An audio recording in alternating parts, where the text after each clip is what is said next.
Snitches get stitches. So if you can move to the front, we appreciate it. All right, thank you, brothers. So we have some participants. We can move to the front. Then we get security. Security, make sure people move to the front, please. I think we need to move up, man, right now. Shake, we need to move up, guys, to move to the front. All right, we're going to start momentarily. Thank you so much. Sir, tell him to move up. I'm messing with you. Yeah.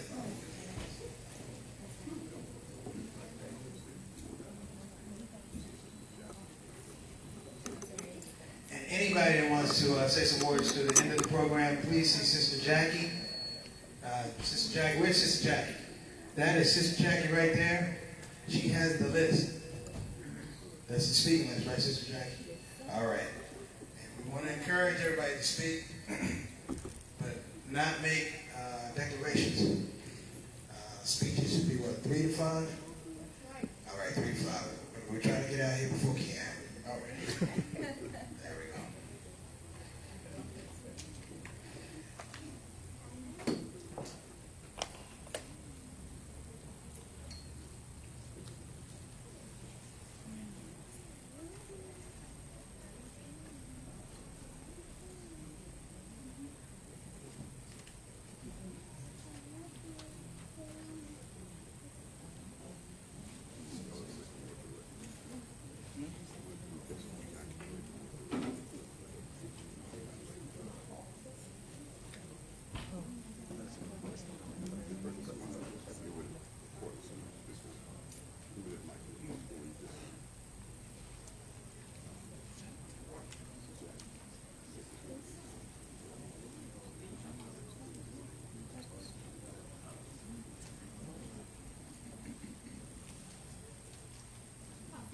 It's not turned on.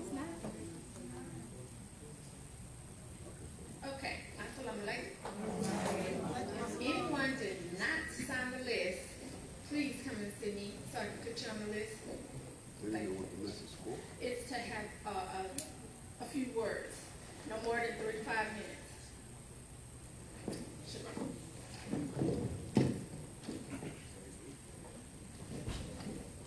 If you go longer than 3 to 5 minutes, you have to make a substantial monetary commitment. Oh, then let them go longer. It's in that shit talking. Okay. Go ahead and begin. All right, everybody, we're going to go ahead and get started. So let me tell you what we're going to be doing here. This is the 50th anniversary of the wedding of Imam Qasim and Sister Hassaina. 50 years. It's amazing shit. Alhamdulillah. Sister, she's not even in the building. What's Sister Hassaina? She's coming. You know how she is. Somebody go get her. I know I had. Oh, there she goes right there. What's going on? I know you're going to sit right here. There you go. I'm not sure you know that, man. Go ahead, sit down. And I know before we're going to have a recitation, I want to say something about this couple. I've known them for quite a long time. Alhamdulillah. This is Hasaina and Imam Qasim. I'm going to talk to her for a minute. So I just want you to know, you've been a blessing in this man's life. And before he was blessed with you, he didn't have any friends. He used to just dribble on himself. And he wore a diaper. And she turned all that around.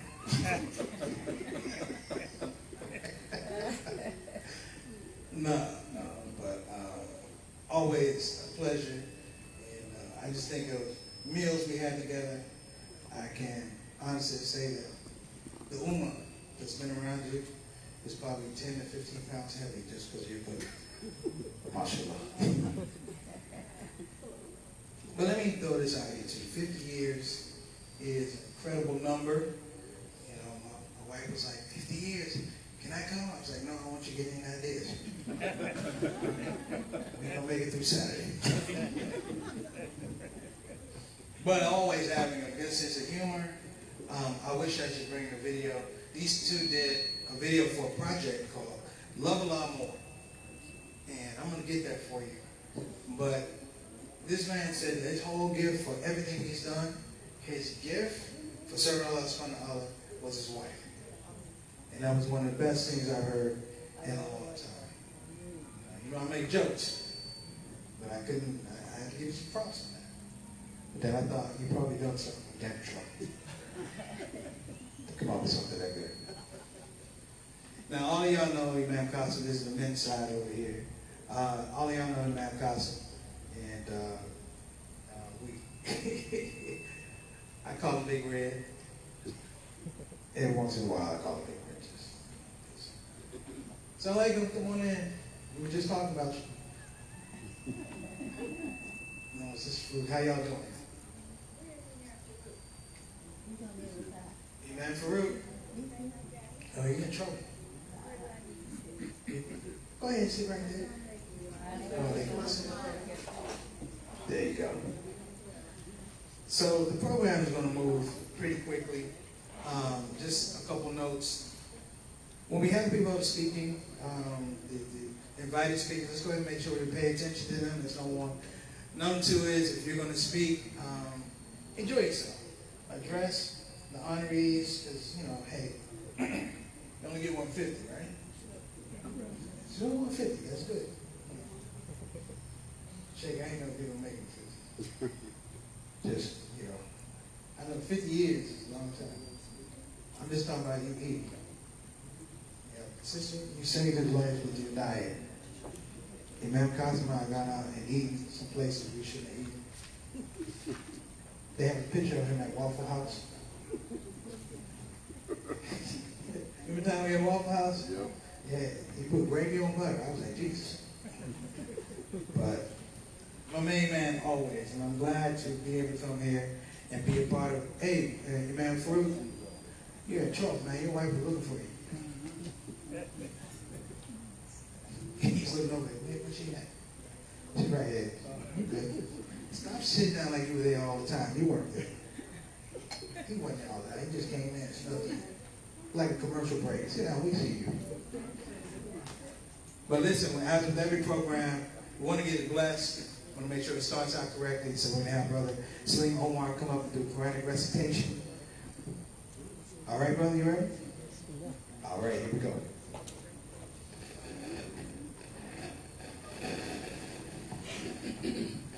Assalamu alaikum wa rahmatullahi wa barakatuh.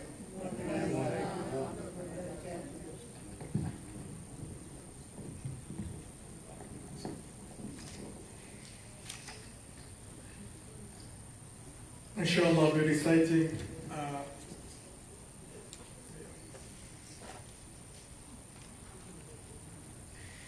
Assalamu alaikum once again.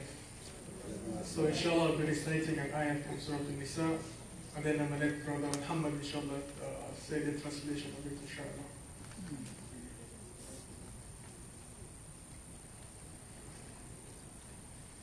أعوذ بالله من الشيطان الرجيم بسم الله الرحمن الرحيم يا أيها الناس اتقوا ربكم الذي خلقكم من نفس واحدة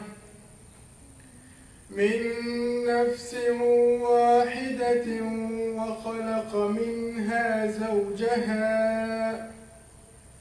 وبث منهما رجالا كثيرا ونساء واتقوا الله الذي تساءلون به والأرحام إن الله كان عليكم رقيبا صدق الله العظيم.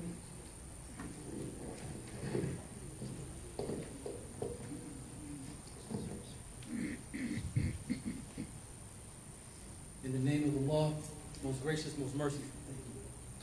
O mankind, reverence your guardian Lord who created you from a single person created of like nature his mate, and from them twain scattered like seeds, countless men and women. Fear Allah, through whom ye demand your mutual rights, and reverence the womb that bore you, for Allah ever watches over you. Fear Allah, through whom ye demand your mutual rights and reverence for the womb that bore you, for Allah watches over you. Assalamu alaikum.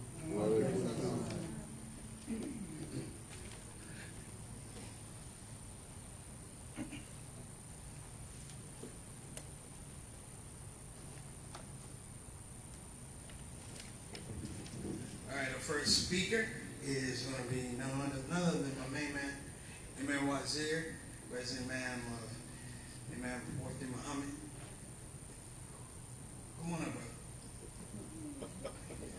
So you know people, you can't act like you don't know them. MashaAllah. Assalamu alaikum. Alhamdulillah. Alhamdulillahi Rabbil Alameen. Salatu wassalamu ala Rasulih al-Kareem Muhammad sallallahu alayhi wa sallam. Wa ba'da. Imam Qasim and Sister Hassaina. I'm truly honored to be here this evening. And I want to remind everyone of when I was younger, and you all forgave me. It was an Eid, packed masjid, and at that time I had some habits when I spoke that was not the best habits. And I made a comment. I'm not going to repeat it, but I made a comment that I know was very painful. And I talked to you afterwards, and you told me Sister Hussein will never come back to Masjid W. Muhammad. After I said, do you remember? I remember the day. I don't remember what was said. Yes. But my mother taught me well, and she taught me if I offend people, I should apologize. And I apologize to you, and I apologize to you that day. And y'all forgave me. And that's special. And then to invite me to speak at your 50th anniversary shows your commitment to the Quran and your commitment to the Sunnah of Muhammad sallallahu alaihi wasallam. Because some people would still not talk to me today had I said those things that you remember. And I'm sure Imam Farouk remembers. So alhamdulillah. So Allah says in the Quran, وَمِنْ آيَاتِهِ أَعُوذُ بِاللَّهِ مِنَ الشَّيْطَانِ الرَّجِيمِ. Allah says, وَمِنْ آيَاتِهِ أَنْ خَلَقَ لَكُم مِّنْ أَنفُسِكُمْ أَزْوَاجًا لِتَسْكُنُوا إِلَيْهَا وَجَعَلَ بَيْنَكُم مَّوَدَّةً وَرَحْمَةً إِنَّ فِي ذَلِكَ لَآيَاتٍ لِقَوْمٍ يَتَفَكَّرُونَ. Allah says, and from among His signs is this. He created you mates from yourselves, that you may dwell, لِتَسْكُنُوا إِلَيْهَا, that you may dwell in peace and tranquility. And then He says, وَجَعَلَ بَيْنَكُم مَّوَدَّةً وَرَحْمَةً, and He put between you love and mercy. إِنَّ فِي ذَلِكَ لَآيَاتٍ لِقَوْمٍ يَتَفَكَّرُونَ. In that are signs for people who reflect. And our mutual friend and mentor, Imam Qasim Ahmed, Rahimullah alayhi, may Allah forgive him, was teaching on يَتَفَكَّرُونَ. Fakr means to reflect.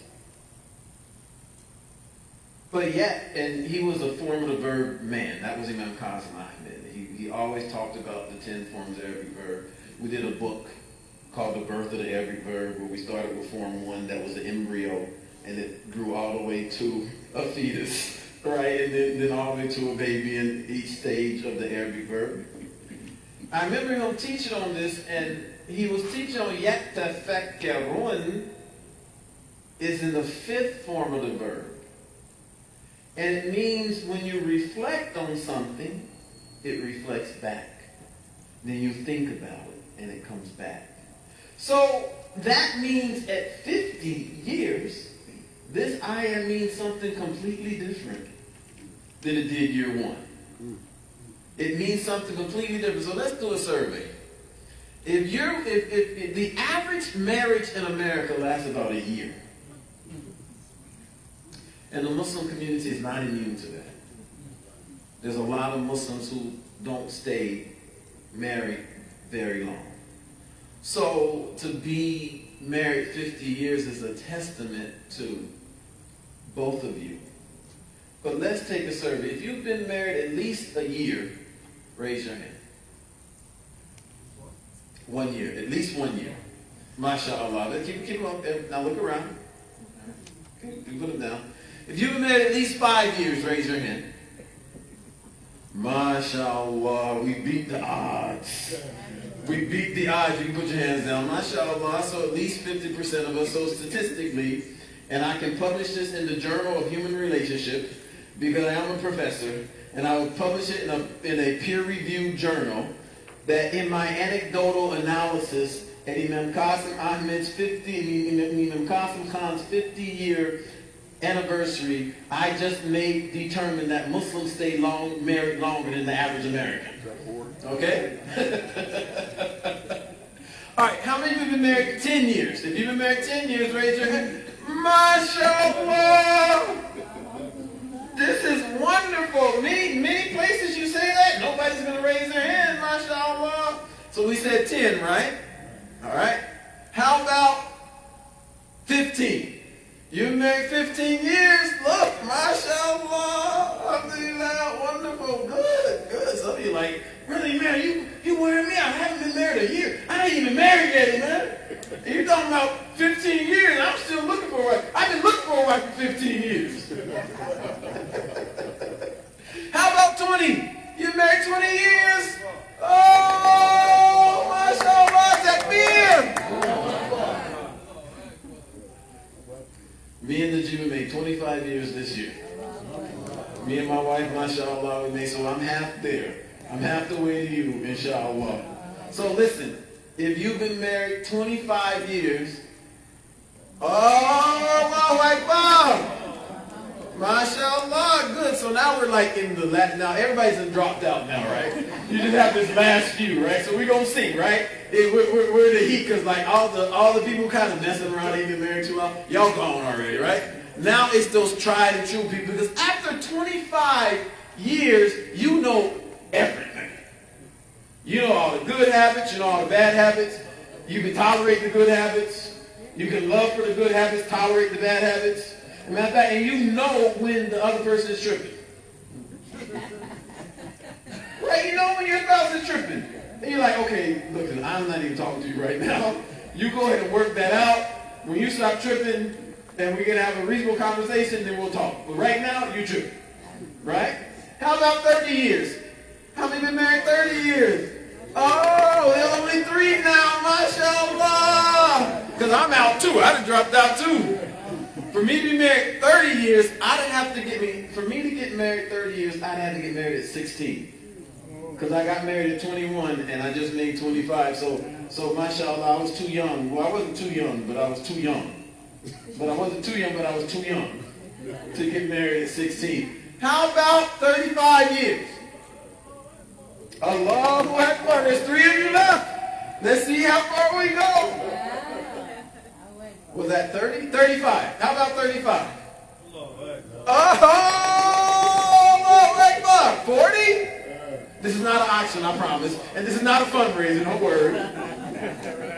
Now, if you want to give $1,000 for each year you've been married, I'm sure Mr. Tawheed will accept it.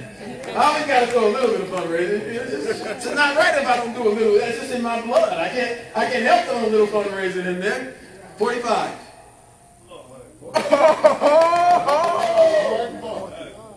I'm 40.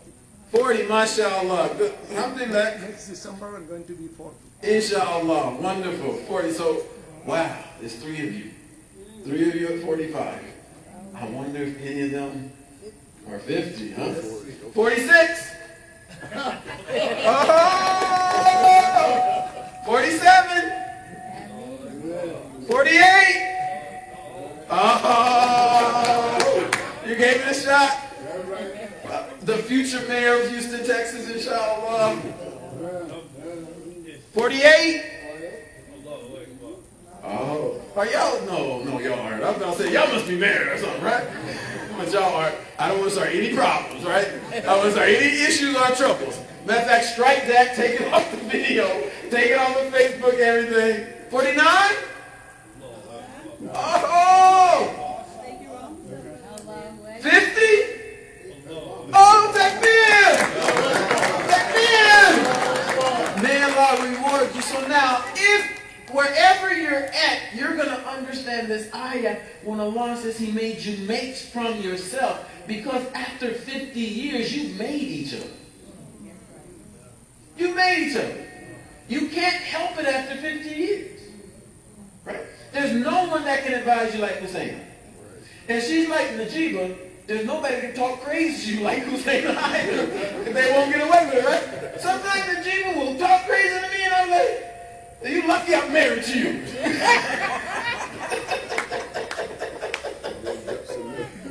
So, but they also know the buttons to push.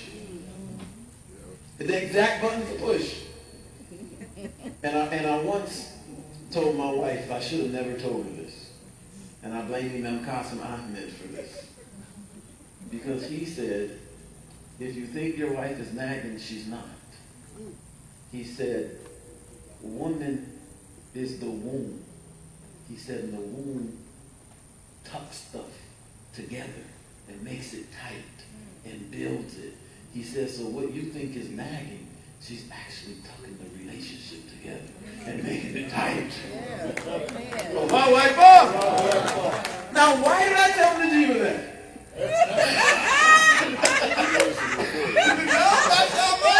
Why did I tell her that, right? Because now I can't ever complain. I can't never say, why you nagging? She said, brother, I ain't nagging. I'm keeping everything together. I'm keeping everything tightened up. Yes.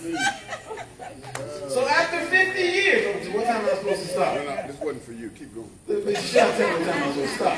No, you said you got to get on the road, so you go. Okay, mashallah. 50 years. So this ayah, and among his signs is this: He created you mates from yourself. You're not the same people. But at this point, you made each other for each other. I also told him, I'm not sure if Hassaina can say this, but I also told my wife, I said, you've been training me for 25 years. I said, if you ever think about leaving me, think twice, because you've been training me for 25 years. That means if you start over, you got to start way back at the beginning.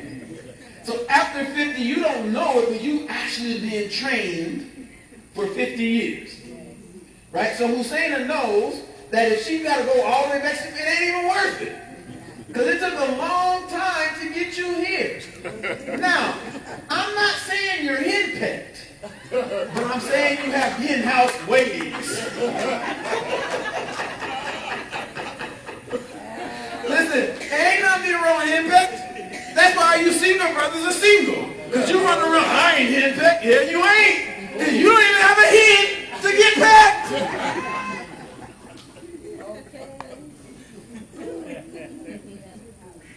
And from among his signs is this, that he created you mates from among yourselves. And after 50 years, you know, peace doesn't mean you're never going to disagree. Peace doesn't mean you're never going to argue. Peace means we can have a knockdown, drag-out argument, and I still love every fiber in your body because I love you. Peace means I know when you're having a bad day, and I know when you're having a good day, and I'm going to be patient with you when you're having a bad day, and I'm gonna encourage you. I'm gonna support you. I understand. By time now, you can just tell by the look on his face if it's a good or bad day. You can just tell, and you know when something's bothering you by now, right? You're like, something bothering you. I'm okay. We've been married for 50 years. After 50 years, I know what's bothering you. This is this ayah. This is litaskunu ilayha, because as you get to know each other better, the peace gets better. The peace grows. The tranquility grows because you're learning and making each other. You're learning and refining each other. وَجَعَلَ بَيْنَكُمْ مَوَدَّةً وَرَحْمَةً. And he put between you love and mercy. And listen, if I ask any of you to define love, you can't define it. But you can feel it. Every culture has every culture has song after song after song after song on love. Every culture. Our Prophet Muhammad sallallahu alaihi wasallam loved his wives and he loved Lady Khadijah. And even after she passed away, when he saw a reminder of her, Aisha could see it on his face. So she got a little older. Why are you getting sad about her, that old lady? And the prophet said she supported me when no one else supported me. She believed in me when no one else believed in me. And we all have ups and downs. We all have bad days. We all have times where we're a little broke. All of us. I don't care how much your bankroll is. We all have those times. And our wives stay with us. And they believe in us when no one else believes in us. And they support us when no one else supports us. Love and mercy. Now, when I was looking up mercy, one of my teachers, Imam Qasim, he was showing me how to look up an Arabic word in the Arabic dictionary. Right? So we're used to looking up an Arabic word in the English dictionary. No, but he said that's not how you do it. He said if you want to look up an English word, you go to English dictionary. He said so if you want to look up an Arabic word, you go to Arabic dictionary. So when I looked up Rahman in an Arabic dictionary, the first word is love. The first word. So mawaddata is love, and the rahmah is love. But after 50 years, the love is so deep that there's nothing but mercy. Every morning you wake up, there's mercy. Every time you talk to me, there's mercy. Inna fi dhalika la'ayati liqawmin yattaqun. We all have to pray that Allah bless us. First, to live to be married 50 years. That's a blessing in and of itself. Second, to spend half a century with another human being. To share every day all of your joy, all of your pain. Joy, pain, sunshine, rain, whatever. And Imam Qasim actually has sunshine on a cloudy day. Go ahead, when it's cold outside. Go ahead. When it's cold outside. When it's cold outside. You got, not 50 years, you got to finish it. You got the month of May. Yes. You say, What can make me feel this way? my girl.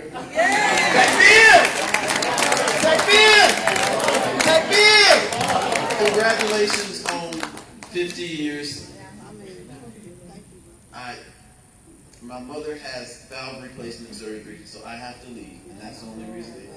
May Allah bless her and help her. But I had to be here this evening. Thank you. I'm honored. May Allah continue to bless you. And you have to hug Sister Hassaina for me. I'll get hers later. Assalamu alaikum.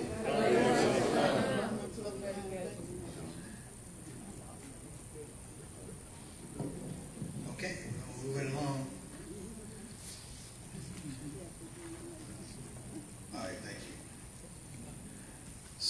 next presenter, we're going to have State Representative Harold G going to speak to us. Brother, come on up.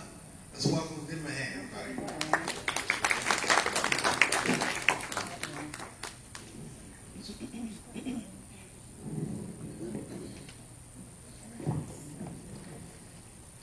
Thank you. Good evening. Assalamu alaikum. To the Master of the Universe, to this wonderful couple, and to you, my brothers and sisters, I thank you for the opportunity to participate in a ceremony like this. I needed it today. I have a relationship, and we've been kind of on the rocky side of the relationship, and so I needed to hear what I just heard. So God works in mysterious ways, but I thank you for that. I have a resolution, which I won't read it, all of it. It sort of tracks Sister Hassaina and Imam Qasim's relationship. It talks about how they met in 1971 while working in the Shabazz restaurant in Pittsburgh, Pennsylvania. They went on that special day in 1973, sharing a great devotion to their faith and their community, whereas the Khans continued their activities while residing in Martinsville, Virginia, Cleveland, Ohio, Chicago, Illinois, Fort Lauderdale, Florida, and in 2010, they settled in Houston, thank God, that they were here. And they later founded this mosque. And so the things that they've done in this community, I just can't say thank them enough. And so thank you for that. And I know I'm reminded of a little boy. He was in the Christian tradition. He was going to Bible school. And his first day at Bible school, and he came home and his mother asked him, what did he learn? And he said, well, they were talking about the first miracle of Jesus. And his mother said, what was the miracle about? And he said, well, they had this wedding, and they ran out of wine. And she said, and so what happened? And so some kind of way, Jesus turned the water into wine. And his mother said, well, okay, what did you get from that? He said, I got from that if you're going to have a wedding, you better invite Jesus. And so in the Christian faith, I know that this couple, to be married 50 years, invited Jesus to their wedding. And so I want to say God bless you on behalf of the state of Texas for all that you do, Imam, and for you, Sister Hassaina, and for all you do at this mosque. This is a light in sometimes the darkness that exists in Northeast Houston.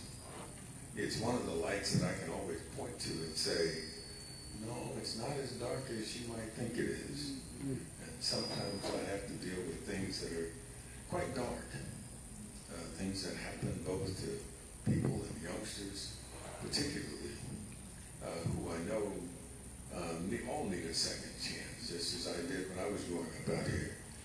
And so I want to thank you all for being a part of this community and being an active part of this community. There are a number of people in this community who, they live here. I should say they sleep here because they don't live here. They don't do anything to change the community. And they sometimes call me and complain. And I had to ask them, well, okay, what are you doing? And I had to tell an older senior citizen who called me and said, Mr. Dutton, there's a crack house on the corner. And I said, well, what have you called the police about it? She said, oh no, I don't want to get involved. And I said, Miss Simmons, if the crack house is on the corner from you, you are already involved. And I said, now, you go to church. She said, but I'm scared of those folks. I said, well, you go to church every Sunday, and you say, if God is for me, who can be against me? And yet you don't practice that. And yet you say it, but you don't practice it. And so I want to thank Sister Sam and Imam for practicing what they believe. Because I believe that when people do that, you're right with God and right with Allah. And so God bless you and God keep you is my prayer. I'll come back on your 50th, additional 50th anniversary. I'll be here and I'll be here to tell you congratulations again and just keep it going.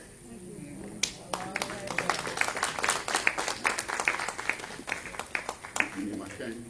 Well, I got a bad ankle. They told me I was trying to play tennis with some young guys. I should know better. Give me your cane, I'll give you my ankle. Well, I think we've had a good trade. So thank you all very much. Thank you. This isn't part of the program. No one knows about this. Not even I'm saying who knows everything about me. But before I bring Preacher Moss back up, it's something that I really need to do.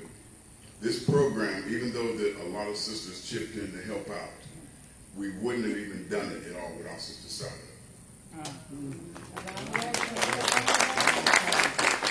I wouldn't even have tried.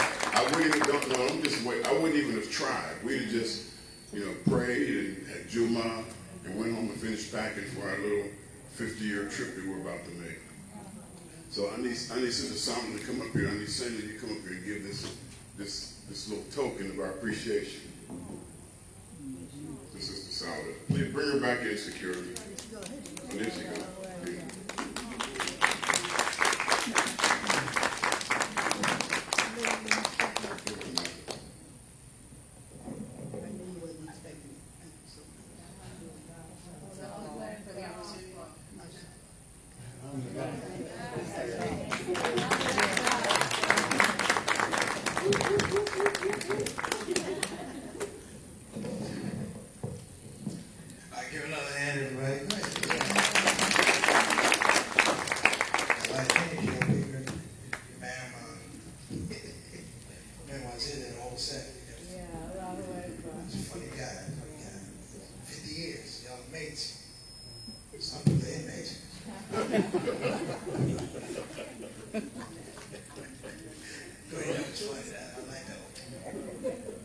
But listen, we're going to go ahead and keep the program going. We have representatives for Councilwoman Tarsha Jackson.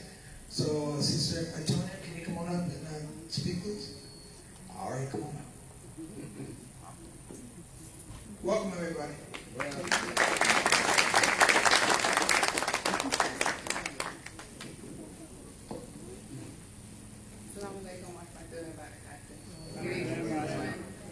Thank you for having me here. I've been here once, and it's amazing because I grew up here in Houston, and I've only been here once. But it's a pleasure because Allah knows, He guides and He brings accordingly. And, I can't really come behind all these great speakers, but I would like to say first and foremost, alhamdulillah, may Allah continue to bless you all and continue to allow you and you guys union because it takes work. I'm not married, but that's a beautiful thing. So when you see it and you see it within our community and with us, it's a beautiful thing. Alhamdulillah. So I'll just take a couple minutes just to read what we have for you, if that's okay. And thank you all for receiving me.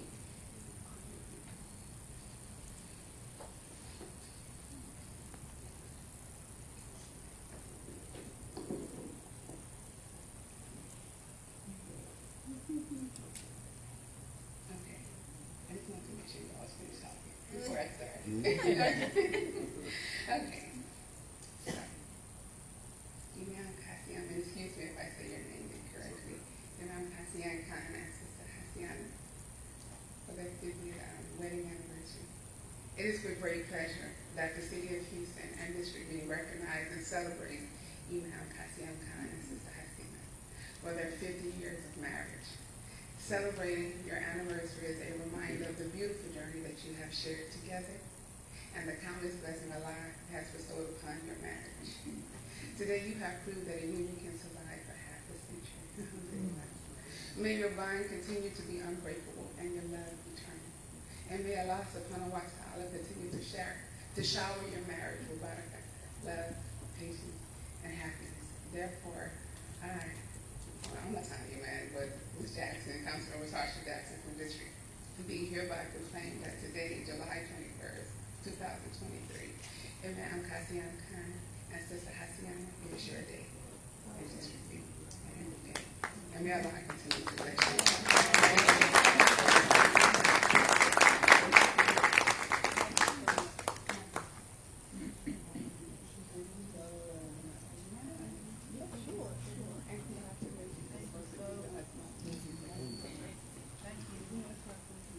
We got one more. Shay, listen. I'm the MC, you relax. You just can't stop, can you? Preacher, I want you to host. Just stay in your seat. Stay in your seat, don't you move again. Just saying, you tell her. She's the boss, she's the boss. He ain't running things. She runs everything. But listen, we want to bring another of our council member up. So we have representative from council member Tisha Plummer, Sister C.C. Scott is here. Oh, you got a whole plaque. Come on up here. There you go. There you go. Good man, everybody. Assalamu alaikum, everyone. I am C.C. Scott. I represent today Councilmember Dr. Letitia Plummer, great friends of the Cons. And so today, I bring a certificate of recognition on their 50th wedding anniversary. Whereas Imam and Sister Hassaina, affectionately known as the dynamic duo, have exemplified a commitment to service and leadership throughout their lives since their meeting in 71 and their union in 73. Is that correct? Who's counting? Absolutely. Whereas their transformative initiatives have significantly contributed to the growth and development of several communities across America, but not limited to Pittsburgh, Pennsylvania, Martinsville, Virginia, Cleveland, Ohio, Chicago, Illinois, and Fort Lauderdale, Florida. Whereas their steadfast dedication led to the establishment of the influential message that we are here beautiful today in celebrating them, Community Service Center in Houston, Texas in 2013, providing indispensable resources like groceries, clothing, furniture, disaster supplies, hot meals to those in need, and more. Whereas their enduring efforts have led to the creation of a women's center, a security command post, a health and wellness clinic in East Houston, addressing the needs of women and girls, promoting safety, and providing medical assistance to the underserved. Whereas their remarkable journey has been blessed with 5 children, 23 grandchildren, and now 7 great-grandchildren who have undoubtedly inspired by their benevolent legacy.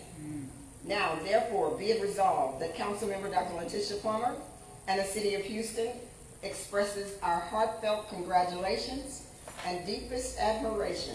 I'm going to repeat, deepest admiration and appreciation for Imam and Sister Hassaina.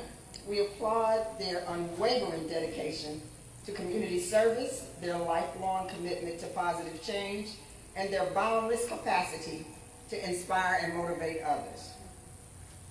Their significant contribution to society, they are an extraordinary example and will continue to be a source of inspiration for generations to come. Their lives have undoubtedly enriched those around them and all of us here as represented today, that they deserve our utmost respect and gratitude. In witness whereof, I have hereto, on behalf of Councilmember Plummer, set my hand and caused the official seal of the City of Houston to be affixed on today, the 27th day of July, 2023. Dr. Letitia Plummer. Thank you so much for all you do in the community. Much love to you guys. Happy anniversary.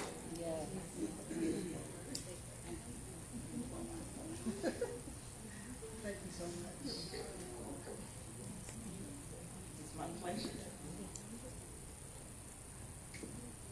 Councilmember Plummer could not be here today, for she is landing from the Washington, D.C. White House, where she was the only council member in the state of Texas to be represented. So that's good news. She couldn't be here, so she sent me.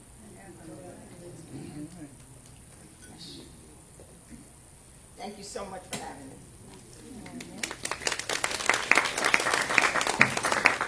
Thank you again. Thank you again. Thank you again. Well, y'all racking up over there. Doing all right.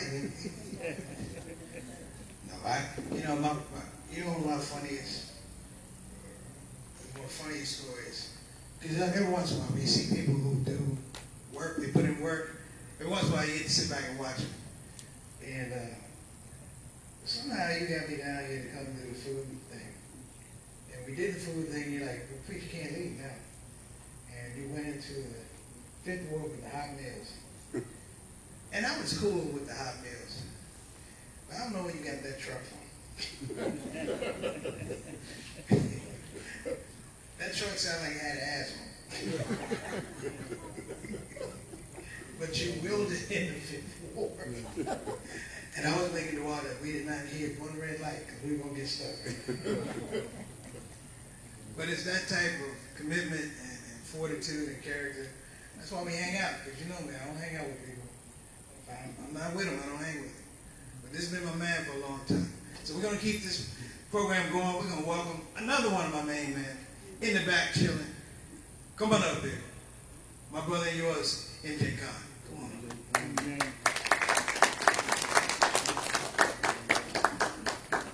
MJ, you ain't bring a plaque. You ain't bring a proclamation. You're falling off, man. Bismillahirrahmanirrahim. Assalatu wassalamu ala Rasulil Kareem. My brothers and sisters, Assalamu alaikum wa rahmatullahi wa barakatuh. It's really an honor for me to be in this house of Lord Almighty, Allah subhanahu wa ta'ala. May Allah bless each and every one of you who is part of making this shining light, like our esteemed Harold Dutton just mentioned to you. This is the shining light for this community in this area. Congratulations. Before I go there, I want to give my thanks to our esteemed State Representative Harold Dutton. You are one of the most outstanding member of the Texas House of Representatives. We appreciate your service. All of us can learn from you how to work together and make good for the citizens of Houston. So thank you for the state of Texas. Of course, this is the 50th anniversary, and I tell you what, I think this shows Imam Qasim's commitment, because women always are committed, okay? It's men who kind of, you have to see, so it shows your commitment, but it shows her patience. I tell you, those young people who are not married, I'm telling you one thing, okay? Women are the better species. Accept it. Females are the better species. You know, many men think, oh, we are tough and all that. I mean, if good Lord have given you the way of delivering a baby, you would know what toughness is, you know. And there may be some reason why the good Lord chose females to carry the baby and deliver the baby. First of all, they are tough. They have endurance. They can handle the toughest of the physical and pain which can happen. But also that they are the one who can nurture a baby, and they are the one who really truly have love in their heart which they transfer to the babies. You know. So Anybody, and another thing I will tell you, every man is lucky, fortunate, if a woman accepts him as her husband. I'm telling you, because men are like a goofy species, you know. But women are the ones who can keep them on the right track. I'm married 47 years, in December will be 48, and I tell you what, thank God for arranged marriages. I could not have gotten married to such an outstanding woman like my wife on my own. There was no way enough. Okay? And the miracle, I mean, miracles happen every day. The miracle is not just that through arranged marriages, through my family, I got to marry her. The real miracle is that she keeps me around. She kept me around for 47 years, and you should be counting your blessings that she is keeping you around for 50 years. You know, it is, it's really amazing.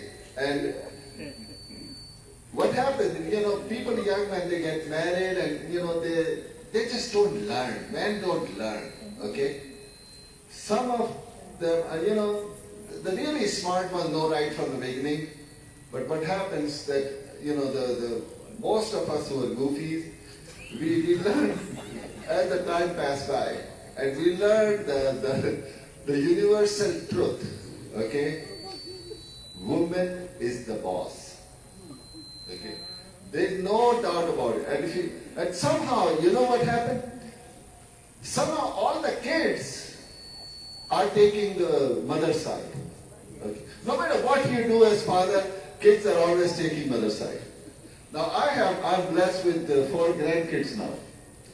Even my youngest, the third one, who is 4 years old, okay, he's taking grandma's side. You know, and he is like grandma's policeman, you know, because, you know, every woman has some rules about the house. So he goes, you know, like my wife has a rule, you cannot wear outside shoes inside the house, and you cannot sit on certain furniture because they're only for the guests. You can use. As soon as I walk in and I have my shoes on, he will put, take off your shoes, and you cannot do this. And so somehow I think that it is really amazing how a woman's love just make this whole world a beautiful place. And I tell you what, love, many of us, you know, feel like, okay, once a year on anniversary, you buy her flowers, you take her out for dinner, and you buy some gift, you know, and that's not really the true reflection of love. If you read, first of all, love is something which has to be one way. Many people see marriage as give and take. No, there is no such thing as take. Any relationship has to be what can you do for that relationship. And love is one-sided. That when you love somebody, it doesn't matter what she does or how she responds back or whatever, you just love. Because you are lucky to have her in your life. And also I would say that there is no such thing, like I said, give and take. What can you give in that relationship? To me, the love is just doing the little things on a daily basis. Making breakfast for your wife. Okay? Making sure she does not have to go to the grocery store, you go to the grocery store. Make sure she doesn't have to go to the gas station to pump gas in her car, and you do it. Make sure you take her car to the car wash. Make sure you take the clothes to the laundry. You know, these things which kind of makes her life easy on a regular daily basis, 24/7, 365. If you do that, then you can at least think that maybe you're showing your love. And I'm telling you, the biggest blessing in a man's life is a woman. In Quran, we do the approximate translation. it says that men and women are like garments for each other. Okay. And if you reflect on it, what does garment do? First of all, garment protects you. Okay. It keeps your privacy. It saves you from the weather and all that. It makes you look good. So these are the kind of traits, you have to show in a marriage to make sure that you are doing everything possible to make your spouse shine and be the best he or she can be because of your effort. And I think if you do that and transfer that to your kids and your grandkids, I think this society will be much better off. And I can tell you, knowing this wonderful, wonderful couple for decades now, there are very few people I can think of who have dedicated their whole life, 24/7, 365, for the service of others and make the society better. And that is Mr. and Mrs. Qasim Ali Khan and Sister Hassaina Khan. My hats off to you. I'm just in awe that you have considered me as part of your family, as part of your friendship circle. It's an honor for me, and I hope to God that inshallah you continue on in this journey, and like Mr. Dutton said, that we all will get together on your next 50th anniversary, 50 years from now, inshallah. May Allah bless you all, and may Allah help you keep doing what you're doing, and may Allah continue to make you the shining example and role model for all of us, so to follow in your footsteps. Thank you very much. Assalamu alaikum wa rahmatullahi wa barakatuh.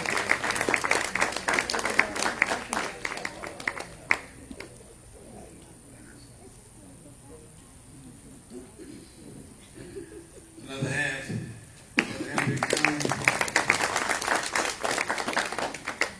Glad my wife is here, brother. You raised a lot of expectation.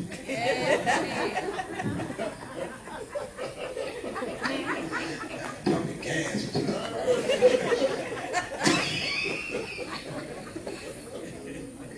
I love you, brothers. All right. I'm still stuck on the Imam. Saying most marriages don't make it 1 year. I'm like, I'm overachieving. Gotta end this foolishness. Well, I want to introduce two of my favorite people. Two really of my favorite people. They're gonna come here and speak. Sheikh, you know when you know somebody. It's like I don't need a whole thing, because you don't give a whole lot if you know them personally, because you can get it. Like, this is my go-to. We gonna get the fish spot. You know what I'm saying? So please welcome Imam Eugene and Sister Diane Food, please. All right.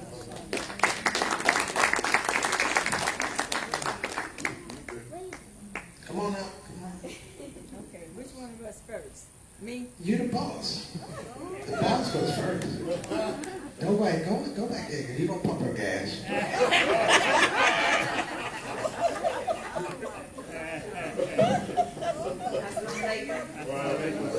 Alhamdulillah. Allah is so merciful. And we're so grateful that you all invited us to share this moment with you all. It is truly, truly a blessing when Allah bless you, your hearts to join together and stay together. And He has done that for me and my husband for 57 years. Woo! And I raised him right.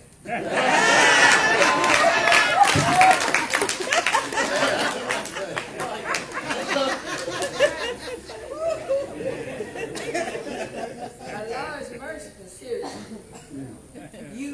The verse that the brother read about the wounds that bore you, and reverence the wounds that bore you, there are many wounds that bore us. The first wound is in your family structure. And I have seen too many of the young people bring in the painful past of their family structure instead of looking at the mercy that has been there. That's why I'm who I am today, because of the different wounds I have gone through. And the first wound was from a single mother. who had 12 children from her husband, and he left her to on post to deal with it. That's the message in my mind when I enter a relationship as a wife. That lady was morally conscious. We didn't have Jesus hanging in the house. She was a Baptist, but my father made her raise us as a Catholic because he was from Louisiana, and you know that was a big thing then. You know, so anyway, she didn't go to church with us. We went to catechism. We did our first communion. We did our confirmation. We went to confession, and every time we were going to confession as young people. And you know what my sin was? Bless me, Father, for I have sinned. It has been 3 weeks since my last confession, and I ate meat on Friday. Because my dear had to put that bacon in that beans. On Friday, we wasn't supposed to eat meat. And you try to tell my dear, Mama, what are you putting? She said, well, go borrow some more. This all we got. And the community, if you all were providing this service during McGill's time, we would have been in that line getting that food. Remember the old folks? Remember when we used to bring the food to the school, the canned goods, and they packaged it up? We was waiting on them to bring it to our house. Yes, but the thing is, we were poor materially. Medea was not poor in emotions. She was emotionally intelligent, strong woman. She did not burden us talking about our daddy all the time. We did that. But the point is that I saw a strong woman. I saw a morally conscious woman. I saw a woman that did not bring boyfriends in the house. What I want you to see is that we might have been limited material resources, but that's not the real deal. The real deal is managing your mind. The real deal is to be emotionally intelligent. You can't buckle down when you have these struggles in life. And we did not buckle down. And it got to the point where we were able to get 50 cents a day for lunch. You know, we thought we were balling out of control to get $2. We were the family that bought the fig preserves sandwich to school. And if you had that end of that bread, you had to turn that bread inside out so your friends won't see you had the end of the bread. Those are messages to your mind. This is what you get from your context. You get influences from your environment, and you take those influences with you, and you make decisions about the man you want. And I wanted a decent man. I always been a decent person. He always looked good to me. He look good to me now. That's why I'm still there. The point is this. I came from a moral woman that struggled, but she stayed the course. So we had children early.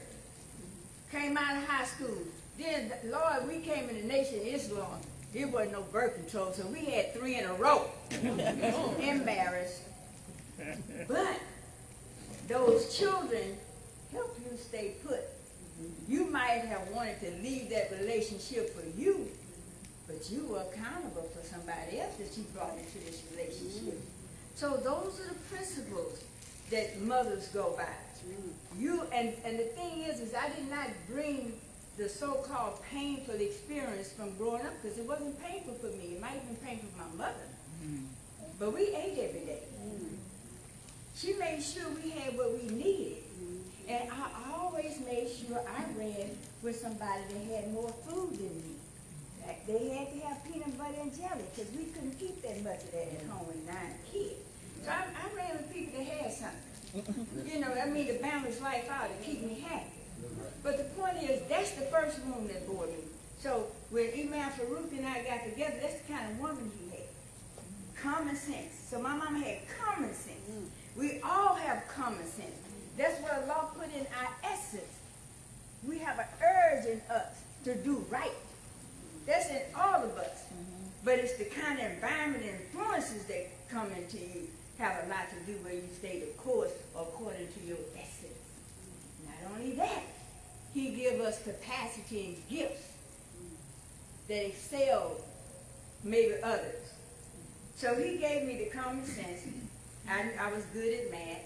I knew when I had 2 children, then I had 3 more and 5. I had to put 5 bowls on the table.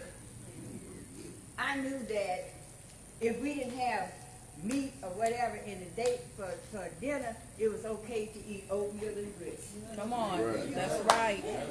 Yeah. Don't know nothing about a steak. It's just hungry. and that's life. But you women today don't know how to make these decisions. You know, and we ate better during that time. We ate the right stuff. My dear cooked. You know, we washed in a tub with the rub bowl. You already know, huh? And hanging those clothes out on the line. Those messages That's right. are what brought up the good women, the strong women. You didn't whine about material things. It was about knowledge, good knowledge, and wanting to keep your children safe and educate your kids. So the second room that I went into was the Nation of Islam. Because during that time we were black and proud and into what we were doing, Eugene? Just black and wearing afros and dashikis and stuff and trying to be all that. So I have to admit, I'm the one that introduced Imam Farouk to, what is the book, Eugene? Lesson to the Black Man. Because I always wanted to put our situation better. That's the woman. You wanted your life to be better. You had these 5 kids. I couldn't go leave. I went on. My daddy left my mama, but I wasn't trying to be miserable by myself. I stayed the course, and I had the kids, and I wasn't going to struggle about it. He wasn't a terrible person. The main problem most people have is financial or false knowledge. And during that time, during the time we were growing up, I know I wasn't supposed to do but about 5 minutes of talk, but they asked me to come. They know better. The point is, during the time we were growing up as teenagers, they were into talking about individuality. You know, we wanted to be the feminist movement, and then the women wanted their rights, you know, and that wasn't nothing but a strategy to divide the man and the woman. Because when you get that woman, you got the minds of the children. If you corrupt that woman, you corrupt the children. Look at the schools today. There's a lot of women corrupted, divisive, mad, angry. And if you don't know how to manage your mind and watch the influences that influence your mind, you're a slave to somebody else. That's all it is. You're living in pain. But the point is that the Nation of Islam had a language environment that was kind of in accord with where we were trying to go. You know, you had the group love. Now we know, and let's not be so biased toward the Nation of Islam, because we were in a worse situation. So it pulled us out of that fight, and it dressed us up.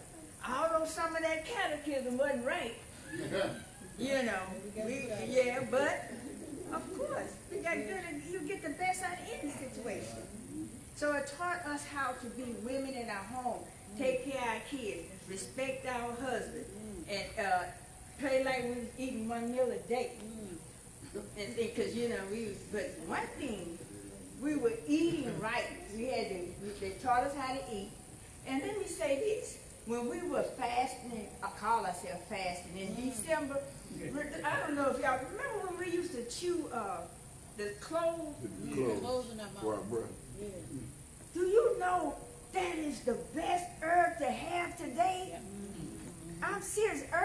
Clove is a very healthy herb. We didn't know it then. We were just chewing it because it looked holy to me. If it was for our breath or what. But we didn't take care of that so-called fasting pain I was getting. But the point is that we were clean, our men were clean, and that was like an incubator they put us in. You notice we didn't want anybody else in that mosque with us, the people that was our color, right? That was a strategy. Because what we were learning was lies, some of us lies, so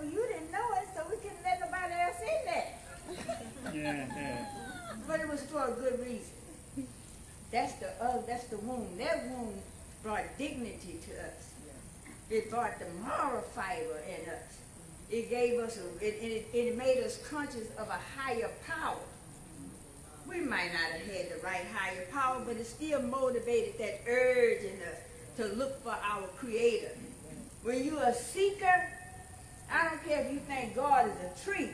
If you're sincere, God is going to guide you to Him. You have to be obedient, and you have to be sincere, and you have to stay on your post, like Medea did. Yes, I love my mother for that. May Allah forgive her sin and grant her the highest nation in paradise. Because that's how you learn from strong women how to stay the course and things. So then, after getting that moral fiber and that spirituality in the Nation of Islam, and God knows you're a seeker, then He takes you to Scripture, to His words, His truth, His prophets. When you connect with revelation, man, it's on and popping now. I'm telling you, boy, you know, it was a time we didn't know what to say, how to say it. You get close to your Creator, and you can solve problems, sisters. You don't have to go through so many changes if you know what Allah says and know your role and know your purpose. And you don't have to argue about it, just show them in the book. Allah said, this is it. Yeah, but when you don't know your religion, you take too much. And you can't continue to help your husband. Because you can have problems with your man, but deep down you know you're a good man. Especially if they take baths, keep clean, pray.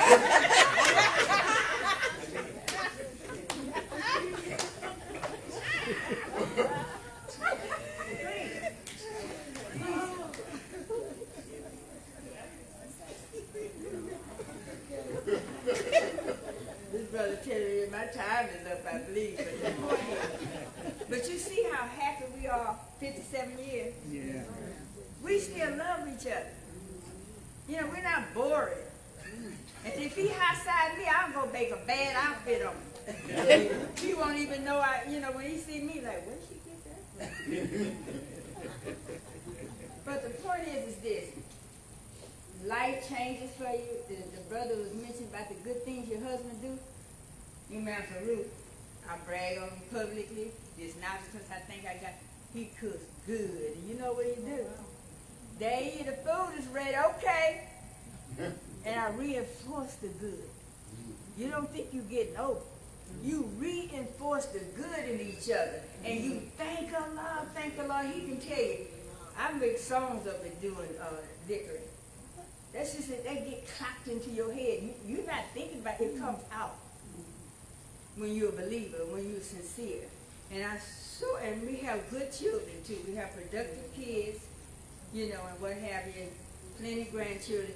But I just want to say that you be mindful and reflect on the principles and the language that's in your environment at the time. And that'll let you know why you're thinking and doing what you do. But take your soul to the source that it was created for, and that's revelation. Assalamu alaikum, y'all.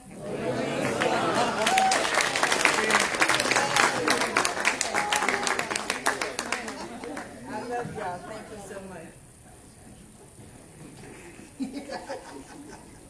Allah is so much. Man, Farouk, she used up all your time. Sure Welcome, man. I don't know how you're going to follow that, man. So just. Hey, she was boss. I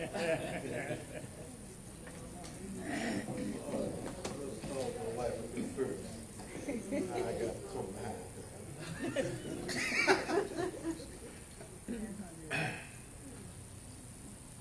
Bismillahirrahmanirrahim. Alhamdulillah, الذي خلق السماوات والأرض وجعل الظلمات والنور ثم الذين كفروا بآياتهم يجادلون. أشهد أن لا إله إلا الله وحده لا شريك له وأشهد أن محمدا عبده ورسوله. السلام عليكم. Well, I don't know.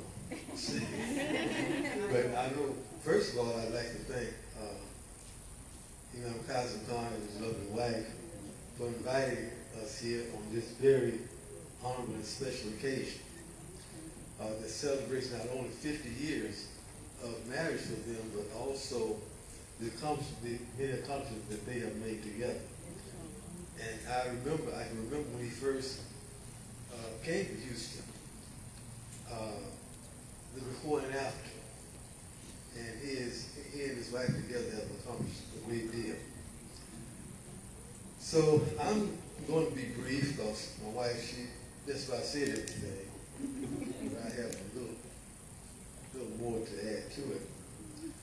I began by reading a verse with Diane. And this verse, it's one short verse, and it's used, it's one of the traditional verses that was used by Prophet Muhammad sallallahu alaihi wasallam when he did the nikah, the marriage ceremony. And أعوذ بالله من الشيطان الرجيم بسم الله الرحمن الرحيم يا أيها الذين آمنوا اتقوا الله وقولوا قولا لذيذا. O ye who believe, fear Allah and always say a word directed to the right.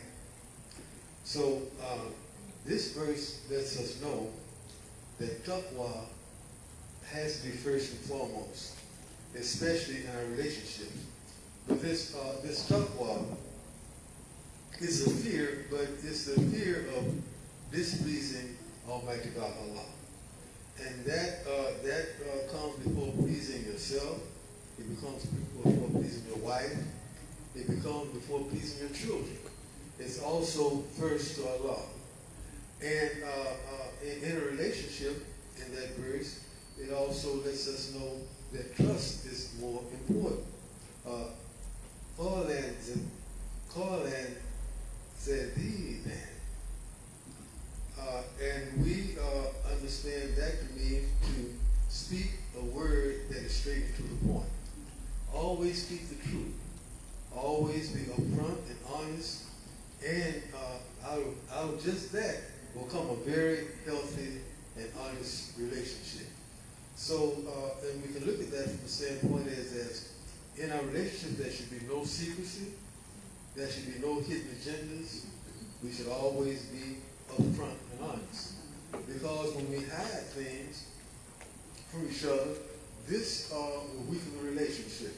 And I can say for myself and my wife, and I also can attribute, Imam Qasim can attribute this, and many of you all can too, that if you keep honesty in your relationship, you will always have respect for each other. You will always be kind to each other.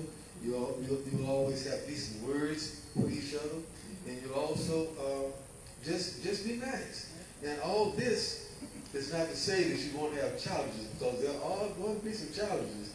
And as my wife mentioned, we've had many challenges. You know. We used to have some knockout and drag outs. And sometimes she got the best of me. You know, she was pretty tough. But if we just follow Allah's guidance, and because Allah says that He will make our conduct whole and sound, and He will forgive us of our sins. So I just like to close with these last statements. I'm going to read it just like I kind of put it together in my mind. I kind of took something from some other sayings. But lastly, the man being the head of his house expects obedience from his wife. But now it goes on to say, and the wife being the head over the children expects obedience from the children. But this obedience will never come from the children to the wife, or the wife to the husband, unless each one can recognize the superior over them, which is Almighty God. Right. So with those few words, I know we have others that want to come up and speak. I'm going to close, and I want to thank you, and just mention again, honesty, trustworthiness, and respect. Assalamu alaikum.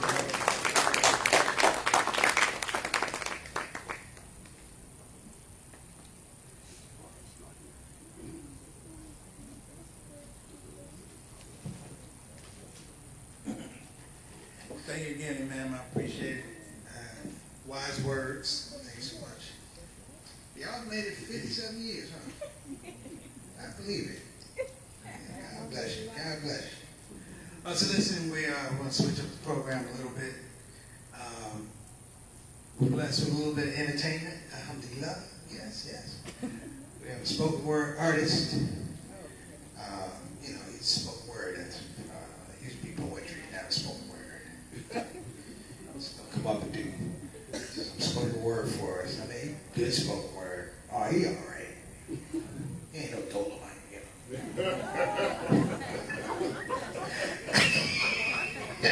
I just have to see that smile on his face. Forgive me. This brother, I've seen him do spoken word, and he's fantastic. But on top of it, he's just a beautiful brother. Please welcome everybody, Tyler Thomas.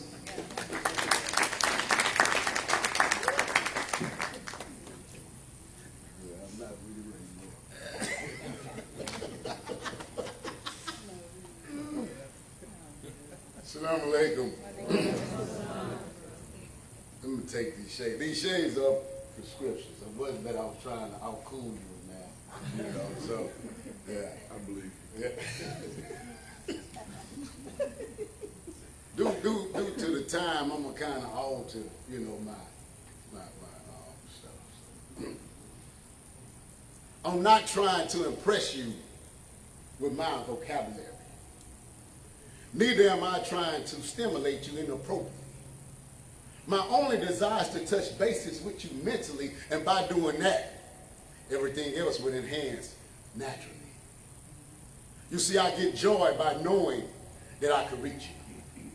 But I receive pleasure when my words becomes utensils. And I'll be a fool to misuse this opportunity, which is why I share my version of a better reality. No pipe dreams to sell, no pacifying the truth. My words must be delivered, and they are little past due.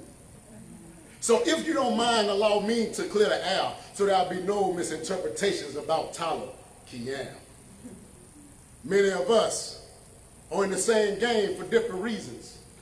For some of us it's personal, and for some it's recreational. But I have an agenda. I speak to make a difference. I'm not claiming to be a scholar, but I know how to increase balance. I'm not preaching to the choir, but I'm constantly checking myself. I'm only sharing inner thoughts with those who want to hear. And it's true. I don't indulge with certain groups. See, I'm a guardian of my soul, and I must be careful what it consumes. I won't tell you to be straight when I'm crooked myself. Everything I speak, I live as well. From my home to these streets, even from behind that cell, I don't have to voice my realness because it's already revealed. I struggle every day in many aspects. I've seen many days that wouldn't allow me to see the next. Like Langston Hughes, like haven't been no crystal star, but it was knowledge in those experiences, which is why I choose to share. So once again, I apologize for not making you feel all mushy, for not arousing or enhancing your preferred reality. Now, some don't understand me and have labeled me odd, but as a speaker of reality, I'm only doing my job. Assalamu alaikum.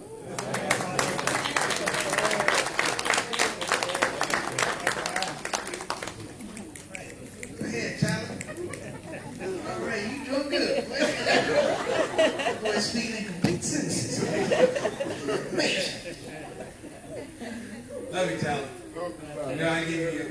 I give you a hard time, because you're my guy. All right. So now we're gonna have some reflections. Some people want to come up and speak regarding you. Everybody who wants to speak on that, it's $12. A word.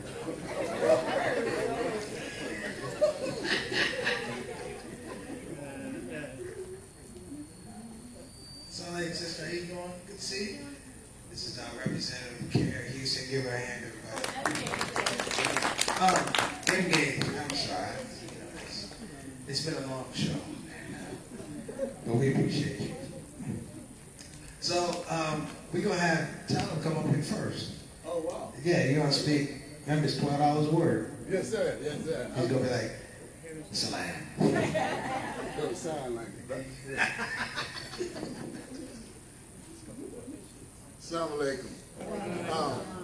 Alhamdulillah, just real fast. I remember when I was blessed to first meet the Khans. I think 2010.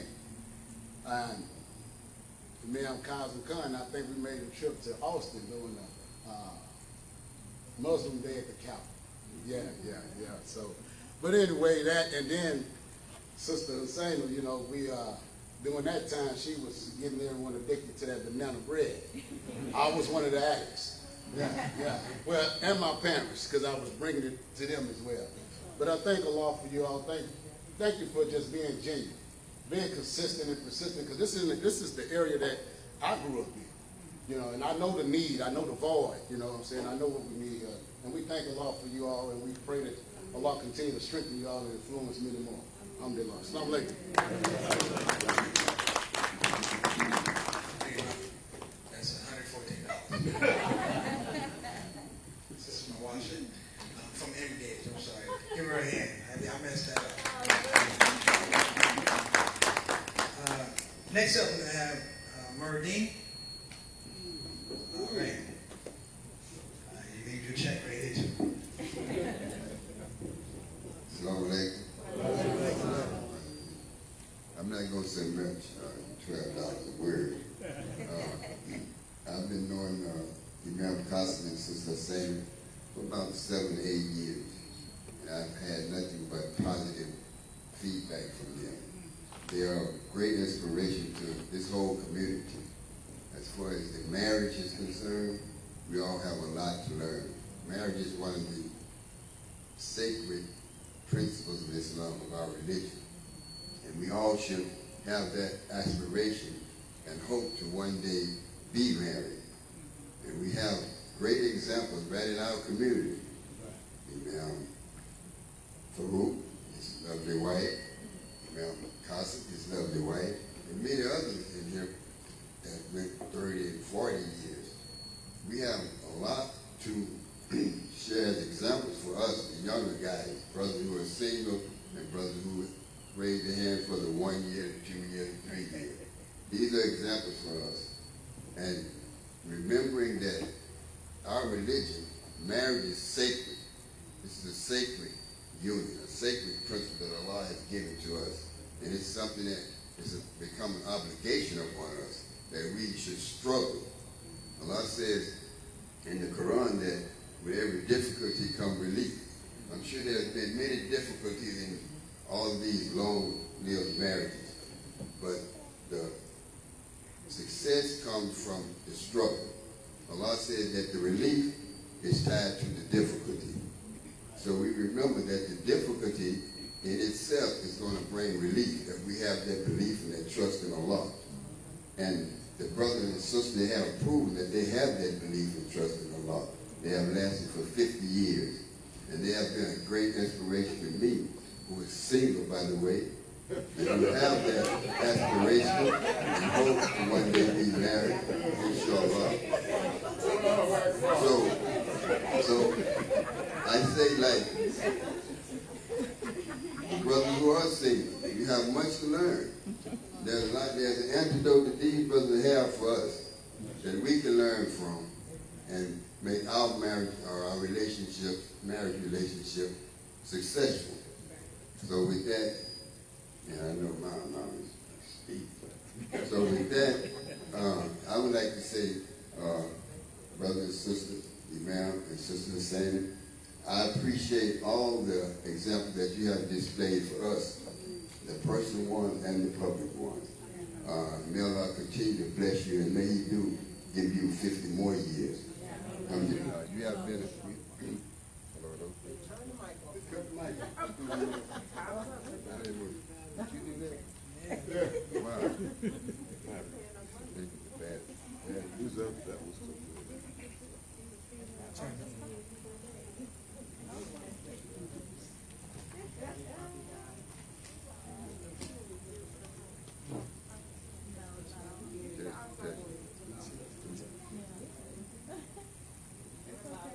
Okay. Because, yes, may Allah bless you to continue to be an inspiration to all of us, not only in your married life, but in your public life, that you serve the community and you serve the community in many ways. So may Allah continue to bless you. May He make you successful in all your endeavors, inshallah. Assalamu alaikum.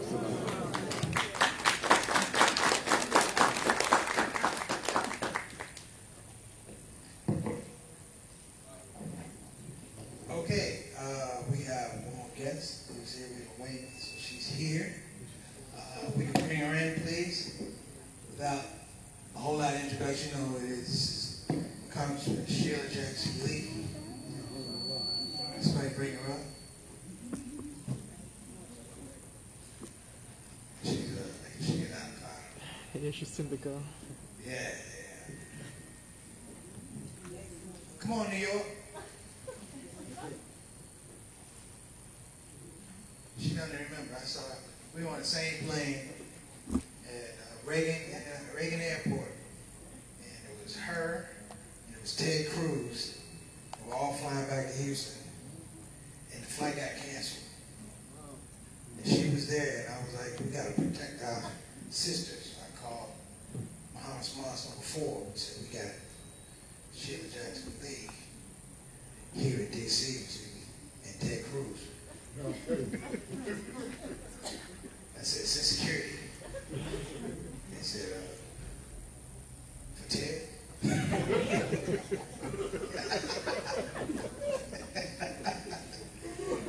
Is she coming?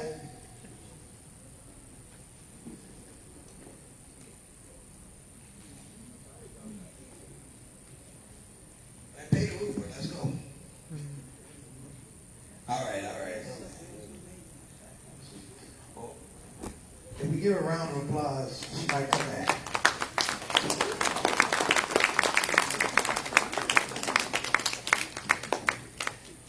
We're ready for you.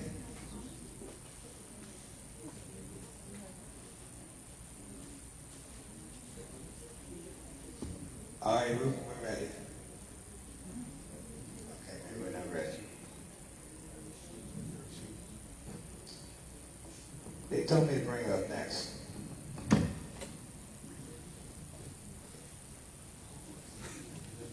She coming? All right, guys, come on. I bring Sister Di up here. You may need her.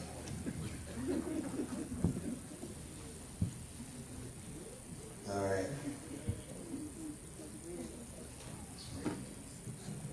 Just broke it. Yeah, see these.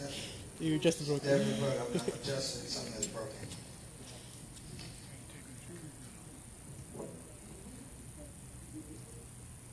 Okay, that's There she is. Come on, Queen. Oh, the shoes on. It's okay. All right. Fine. How you doing? I told the story. You don't remember me. I was providing you security at Reagan Airport when your flight got canceled. Remember? It's me and Ted Cruz. So come on up and speak. We're waiting on you. All right. Congressman Sheila Jackson Lee, everybody. Right.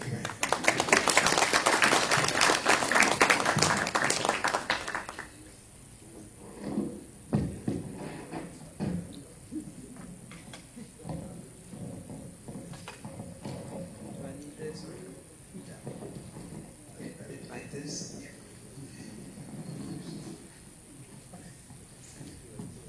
Assalamu alaikum. It is a beautiful day and a beautiful time when two people have come to be unified in the face of Allah and all of our faith for half a century. And to be able to exude the youth of a fresh spring day and the purity of a wonderful fountain. We watch a fountain, it goes around and around, and we seek its purity. when it springs forth, it has come through cleanliness. And when I think of Imam Qasim, Khan, and Hassaina, I always have to get the name right. I want to call my sister. Am I almost close? Hassaina? That's what it is. I always call you my sister, so I think of them as forever giving, never ceasing. The times that I spent with them a lot during the pandemic, this mosque was a fountain. It was a spring day for people who were really desperate. Didn't we see them? They'd be going around different places looking for food. And not just to gather up things like a gatherer, let's see how much I can gather, but they were really looking for food for their family. And this beautiful couple was there. This mosque is so historic.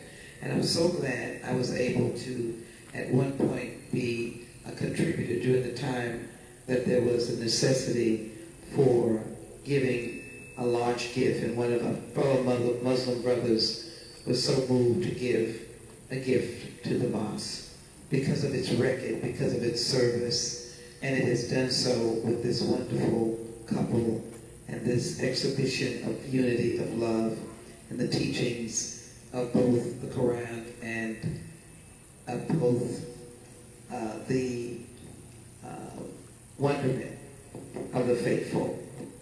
And so on this 50th wedding anniversary for two young people, I wanted to come and be able to wish them 50 more years. And don't laugh, because whatever is in God's will happen. Who knows? We know that it's interesting. Methuselah, who is a name that many of us know, was 969 years. I think all of us have found value in the Old Testament. The Old Testament had people like Methuselah. We are more in sync with each other than we're not. And so I wanted to come today to present this 50th wedding anniversary celebration resolution and recognition for Imam Qasim Khan and Mrs. Hassaina Khan, who have come together as one. The day on which two people are united in marriage is much more than simply a ceremony with wedding vows and the exchanging of rings. It is the true union of two individuals who then become one inseparable entity. It is the common bond and unwavering dedication to each other that enables their marriage to grow and flourish. The ages, husbands and wives, have reaffirmed their trust and faith. Most importantly, love for each other, their family, and might I say thank you for making this community, this city, your family, because that's what you have done. Thank you for your teachings and your preaching. And thank you for the medical facility, the asset in a desert for health care. And I look forward to, and I hope, Imam, that the hospital has had your engagement. If not, let me know. They need to speak to you. We're building a new hospital with billions of dollars, and I think it is important for the Muslim voice to be heard, and if there are uniqueness that needs to be done, this needs to have your input. The new LBJ hospital, and I advocate for them to be out in the community. So please let me know. They will have a meeting with you in short order, and any of your leadership to be able to meet regarding this hospital. Absolutely. Because you have put a facility when no one else had one. And so let me close by acknowledging this beautiful special anniversary, and to know that the resilience of 50 years is overcoming challenges, overcoming valleys, and celebrating mountains. Your love is a beacon of hope and inspiration, and it also is witnessing to others it can be done. The devotion of a husband and wife in a lasting love. And so each are a gift to each other, And so accordingly, I extend sincere congratulations to this happy couple as you continue to embark on an additional 50 years of lifelong companionship. And I hope that life's most precious treasures will be forever within your grasp, and your hand-holding will not stop, and your love will be everlasting. This is a congressional recognition. Sheila Jackson Lane, Member of Congress, this day, July 21st, 2023. 50 years of wedding bliss for two giants of service in our community.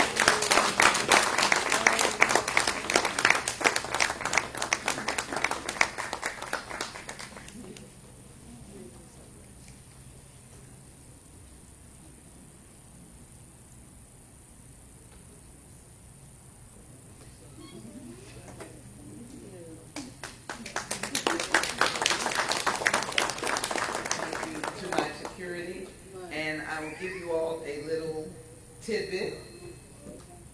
My husband and I were married for 50 years on June 17th. So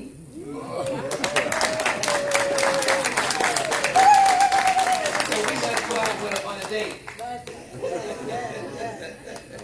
So we'll come here. Oh, that'd be great. Thank you. Okay, I'll walk around. Another hand from Congress. It's good to see you. I told a good story while you were here. Oh, you told us? I told a story when we were at Reagan Airport. Things happen at Reagan Airport, I can tell you that. Yes, ma'am. So we're going to try to fit in. I'm sorry. Ma'am? As I leave, Yes, ma'am. I want all the prayers for my next journey Yes. to be the mayor of the city of Houston. All right. So we're gonna just want to make sure we kind of get to 7:46. We're close. Well, we're close. Yeah, we're gonna go. So our next testimonial is for Imam Hiwatali. Come on up, brother.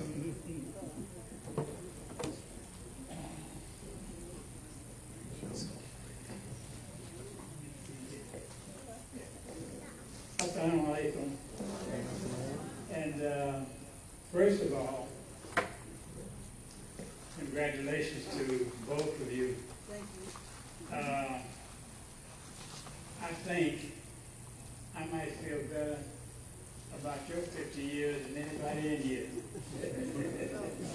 Yes, because my wife passed in 21. We had 60 years at that time. Wow. So congratulations to you. Thank you. You know, and I don't know if I've changed the atmosphere, but one of the things I want to mention to our brothers, and I'm looking at Imam Qasim, and those of us who have seen him and so forth, you know he's a man of action. And a man of action has to have something to keep him stable. And I have to say, our sister here has to be that piece of stable to keep him active. Keep him active, but not crazy. Good luck. That was the kind of life and marriage that I had. My wife was she was the kind of, I call it a strong and silent type. She was very, very calm, very cool, very supportive, and allowed me to just kind of have a kind of a free reign. But at the same time, I kept my head right. And so therefore, when we got married, we weren't Muslim. I just mentioned to some people the other day that my daughter got a picture from one of her nephews where my wife, her dress is right here. And I think she had a cigarette in her hand, she and her sister. But one of the things that I say that I like about our life, that she went from short skirts to long dresses. And of course, we weren't Muslim when we got married. In fact, I was Catholic anyway, and we got married by a priest. We're from Fifth Ward, right down the street here. I mean, we're real Fifth Ward folks. Come from the same neighborhood and all of that. That idea of Allah creating one, especially for you, right in the same neighborhood. We lived about 6 or 7 blocks from each other, you know. So we come out of here, we come out of this area, first got married, moved to Cypress Coast. That's a memory now. The Cypress Street is there, but the apartments that we lived in, they don't even exist anymore. And we started out with what you call a hot plate. She had cooked on a hot plate when we first got married. Now, I'm saying this also to the brothers. Don't try to look for any hardships or try to make any come up. If they don't come up, don't bring them up, you know. Because if you take care of your business, you'll have enough hardships where that support would be there to keep you in line. You know, if you're trying to take care of your business and you know how to be a real man, one of the things I've been looking at, and I'm going to start talking to a lot of Muslim men about this, and to the sisters too. So you all can remind the Muslim man that he is not his wife's pimp. He's not his wife's pimp. And I say that because I see that kind of action going on with some of these brothers. Ordering the sisters around and flexing and things like they, you know, because a lot of us still want to be gangsters. But if they know like I know, and then they will know, most of those on the street that's supposed to be gangsters, they're some of the biggest tricks around. Yeah. But one thing about it, when you have a good woman by your side, on your back, to the other side and all of that, brother, you couldn't ask for nothing more. Yeah, you couldn't ask for nothing more. So again, congratulations to you all. I hope that, you know, Allah bless you to go and go and go and go. To have children, grandchildren, great-grandchildren like myself, that's a big blessing. Congratulations. Assalamu alaikum.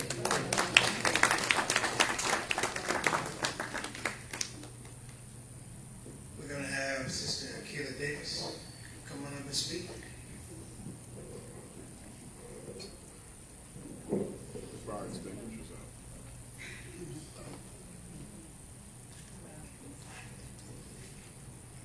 Assalamu alaikum. Give honor to my parents, of course, to God Almighty, to be quick, because we're due time. Talking to a PK. Literally. I want to just quickly say something. There's a parable, a quick story that maybe I've heard preached. It's about a man by the name of Lazarus, who Yeshua, or Jesus, one of the miracles that he did, he raised from the dead after he was dead for 4 days. And I've heard it preached a lot. But there's something that happened once he got there, because he said that he waited. And when he got to the town, the sisters of Lazarus rushed to him and said, if you would have been here, our brother wouldn't have died. But there was a command that Yeshua said, because he was able to, by Almighty God, raise him from the dead. But there were some instructions that I caught that captivated my mind. And he said, take away the stone. He commanded those that were there. Everybody cried about the situation. The sisters complained about the situation. They mourned about the situation. But we're talking about a situation that was dead for 4 days. But yet, I said, surely if he had the power to raise him from the dead, he could have moved the stone. But he spoke to the people and he said, you take away the stone. And I'm mentioning that because what it reminded me of this example that my parents said, see, I got the real receipts. Oh, I got receipts. But the receipts that I had that I would like to just speak real quickly about is growing up. And whenever there was a problem with those in our family, in the community, because my father, I grew up seeing him in the community. We were raised with my mother teaching us. I've been cooking and baking since I was 8 years old. Baking pies to come down to the down payment of our house. Teaching us and coming up with things to do. My father was a natural hustler legally. But whenever they saw a problem, whenever everybody thought the situation was dead, they was the one that took away the stone. Before every miracle, because what happened here was a miracle, but you have to be able and willing to put in the work before the miracle shows up. And they are the ones who takes away the stone. Yes, God will supply. He is omnipotent. He is all-powerful. He is the Elohim. He is the creator. He is the Elohim. He is the holy master. But sometimes we got to be willing to say, what will you do before the miracle arises? And I salute two of you because you raised us to be able to put in the work. He's a visionary. He taught us to dream, and not just to dream or sleep, but to go after your vision. Write it down. My mother, she put her hands to the plow. And they worked together as a team. You're talking about, I seen it. They raised us in that. I remember days of traveling at AMCOP. Remember that? The days of AMCOP and traveling and coming up with business ideas and business plans. I remember when we was going for, I think it was city council, and we were putting little candies on the little cards, and you were going door to door, because he always wanted to affect the community. It was never just about our house. It was about everybody else. And the sacrifices we made as a family was for the community. So what you see here is a product of what he's already always been. So this doesn't just happen. I'm 49. I was the product of their blissful union. And so I say today, I salute you, I love you, I honor you, and I'm so very godly proud. And it's a blessing to say not only do I still have my parents, but they're still together. And I just thank God for the teamwork and for the calamity that you do. And I just pray that you continue to take it across the waters and that the ministry become the Blasted International. And I speak that and I pray that for you all, that the schools will be built and they will multiply the vision that you have and that you prayed for. So with that being said, I have to, I have a plaque. On the behalf of my siblings, Karima, Dee Dee, Butter could not be here, so we had something custom made. You always honor your parents, and the Bible says to honor your mother and father so that your days may be long. But I wanted to make sure that I honor what you do, because I know you don't like pictures up. So we found, because you were taking a journey of life together, the journey of Mecca, so I found a picture to put your name, and so it says, Qasim and Hassaina Khan, two people whose love has triumphed and over tragedy, overcame obstacles, and blossomed into beauty in the face of adversity in this journey of a lifetime. Happy 50th wedding anniversary.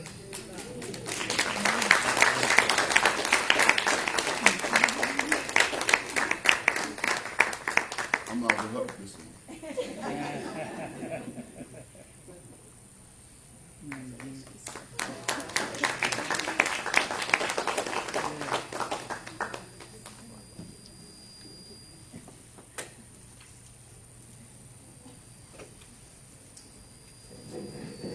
Yeah, give another hand for that. All right. Next up, we have Lamar Mason.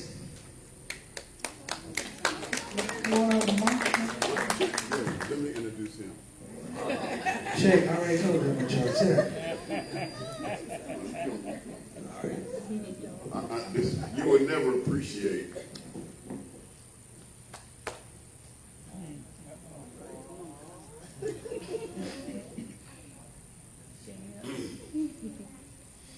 the significance of his presence unless you knew what I know. When he was 8 months old, he sat between my feet watching baseball games.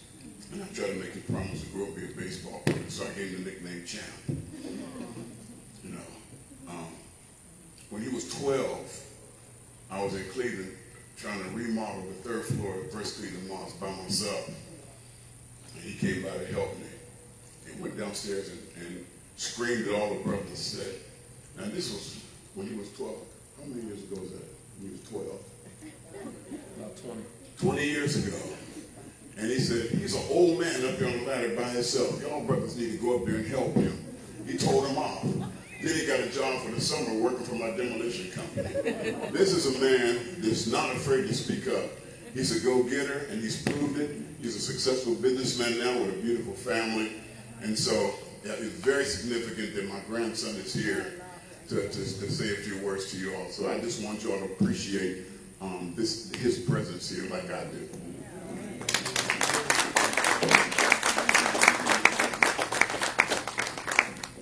Well, this is about you, Papa, so sit back, enjoy, and I got some stories that I want to share with you all, but I don't need this to talk. I'll pay the turn, so.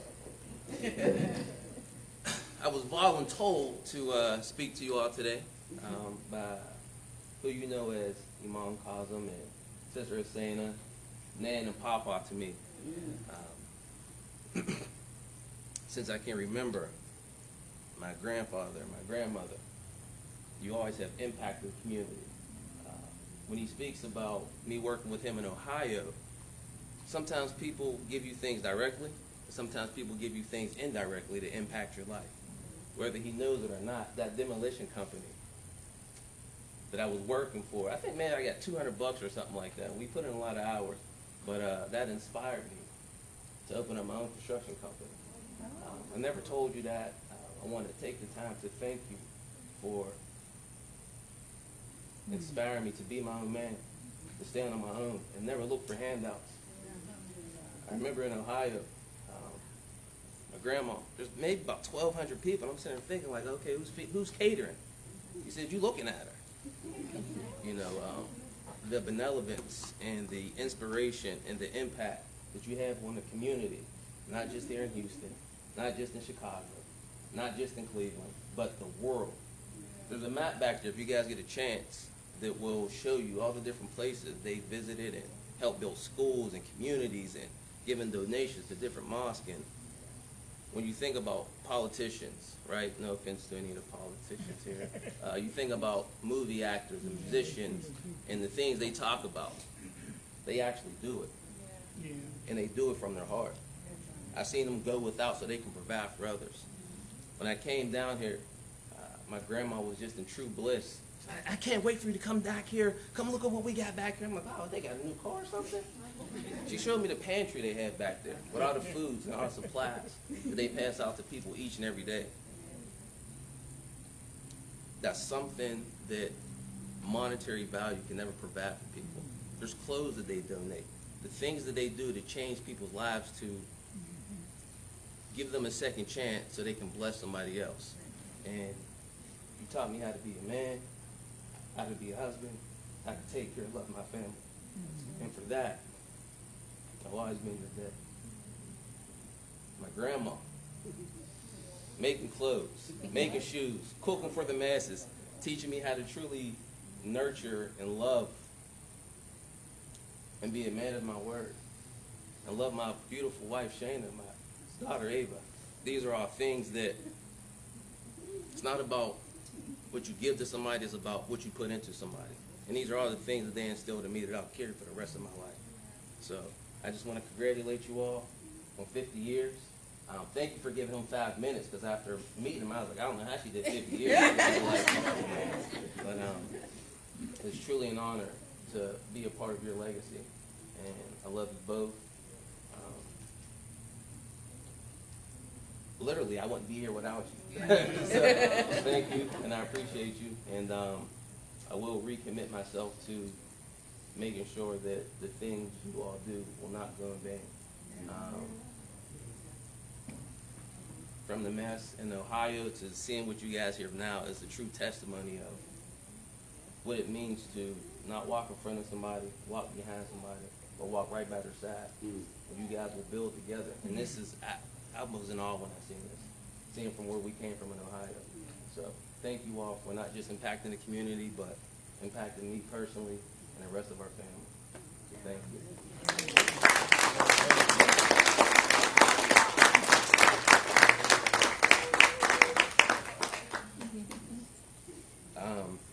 Shayna, can you write him a check for about 10 grand? I know, whenever it's $12 a word, you said. You got a waiver. I got a waiver, all right. Giving out waivers now. So next up, we have Verna Thomas. Verna Thomas. Oh, great. So Verna's not here. Oh, Verna, okay. It's not Verna Thomas.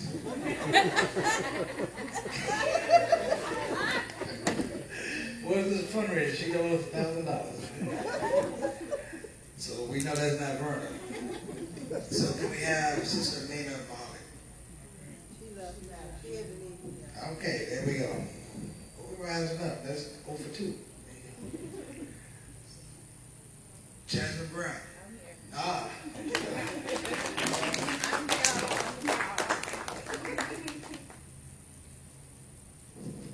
Assalamu alaikum. Oh man, just being here was just a blessing over my life to hear so many older women dropping heavy bricks on knowledge and marriage, how to stay grounded.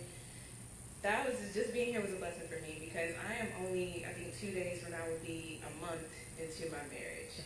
So I thank you all and I appreciate you all for just sharing your stories, your testaments, and your bulletins just to help us keep going strong. Grandma and Papa, I don't even know where to start with y'all. I mean, y'all been my grandma and Papa since for 29 years now. So just watching y'all grow and come together, doing everything that you guys do for the community, literally in Fifth Ward, where everybody struggles here every day. And you guys decided to plant here to make a difference in everybody's lives. That's just such a blessing. And I hope that you guys receive back what you pour into, you know? So I'm very thankful for you all. I wrote something in my phone. I said, wow, 50 years. The idea of marriage came from God, but earthly it starts with you two for me. It's not common to have an everlasting partnership in this life, but you two are my prime example and inspiration. I'm grateful to be able to still come around and be a part of my grandparents' life. I love how you all are still busy feeding the community, which also feeds yourselves. May many blessings continue to rain upon you two beautiful souls. And I love you both dearly.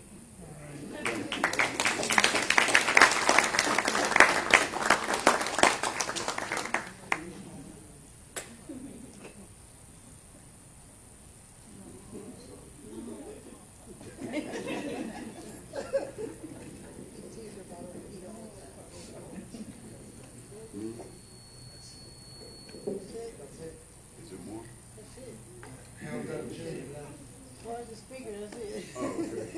All right, so we are done with the speakers, done with the politicians. Okay, one more politician. Okay, so you might as well just pay your money up front for you to come here and speak. So we have the introduction with Imam Qasim and Sister Hassaina.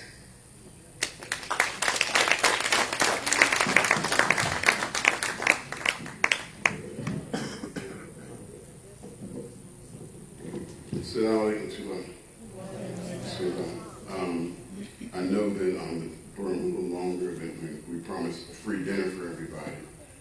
But please don't complain you're getting hungry. Just pretend like it's Ramadan because we have to wait till sunset anyway. Sometimes we get spoiled so quick. Ramadan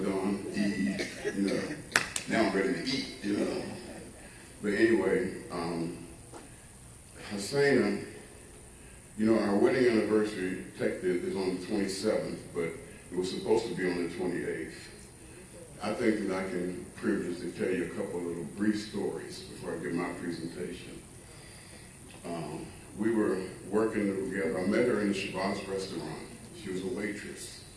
I was just a regular FOI, but then I got hired there. I quit a job driving a bus for Pittsburgh to work in the restaurant for $50 a week, just because I wanted to be around the temple. You know, we're gung-ho. Anybody here used to be FOI? You remember them days? You know, everything was about the nation. And when we said, I only fear Allah, what that meant to us was, I didn't fear being sleepy, hungry, sick, tired, wet, cold. I didn't fear nothing. Everything was about the mission. So I quit, and I worked in the restaurant, and this cute little Bunny was working there as a waitress. Then I became the head cook, and then I became the assistant manager. When I became the manager, by that time, I married her, then I fired her, and I let her come back as a volunteer. But she worked even harder because she had nervous energy. Kiki, when Kiki was born, 2 days after she was born, Hasaina brought her to the restaurant in a bassinet and set up on the table inside the kitchen while we cooked all around her. And so she has to be a caterer. She had no choice. You know, but anyway, but we worked hard. We worked hard, and all we knew was work. We changed the restaurant, shut it down, remodeled it, changed the name to someplace special.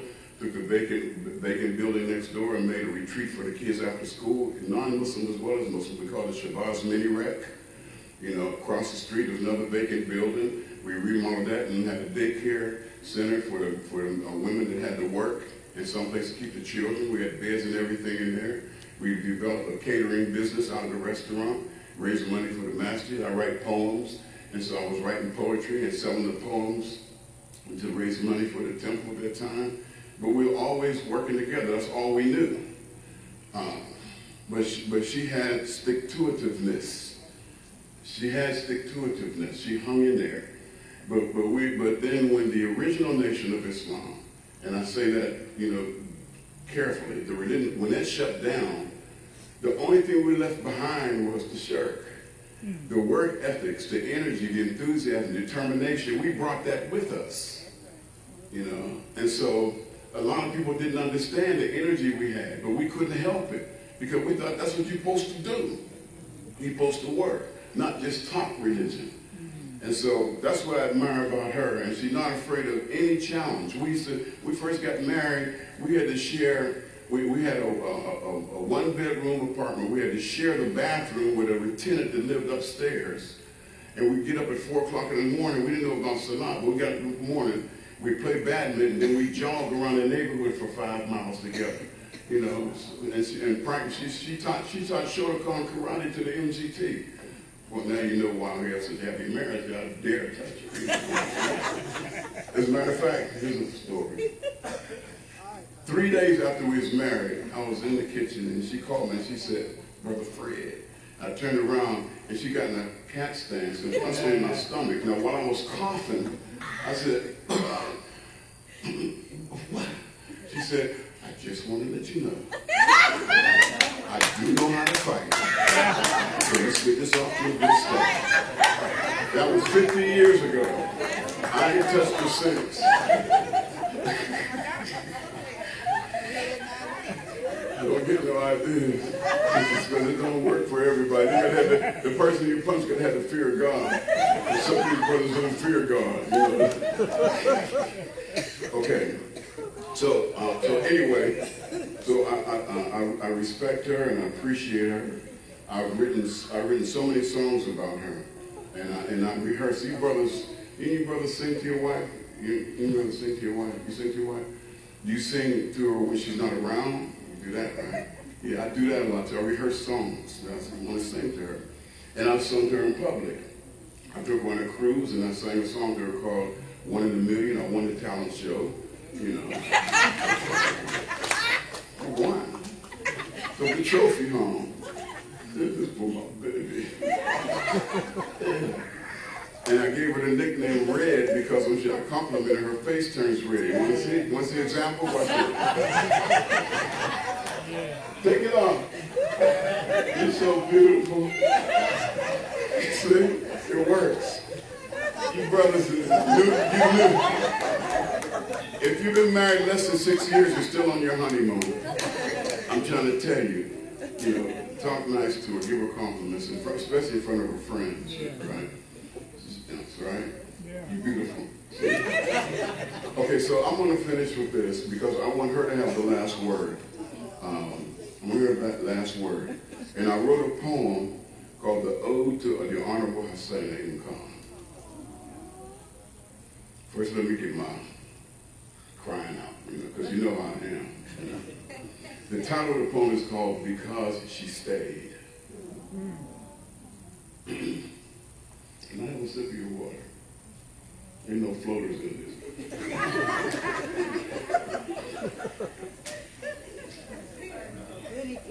She got holy water anyway. It don't have to be Zam if it comes from her.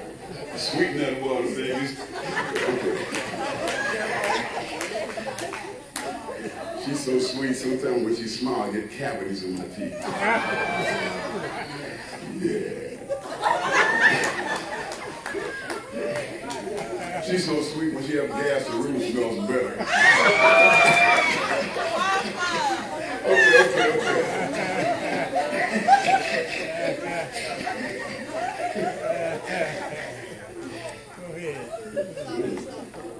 Okay. Okay. Because she stayed. This story is so amazing that for some, hard to believe. So listen well, it's truth I tell, no facts behind I leave.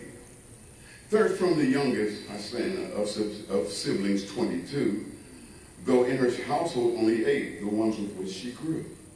She bravely sat with her sick mother and dropped out from 8th grade and sacrificed childhood and schoolwork just because she stayed.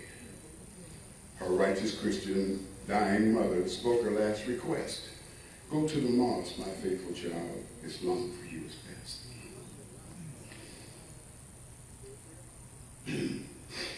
Her cousin then, Abdul Rauf, and brother Clarence too, embraced with her the NOI and gave her work to do.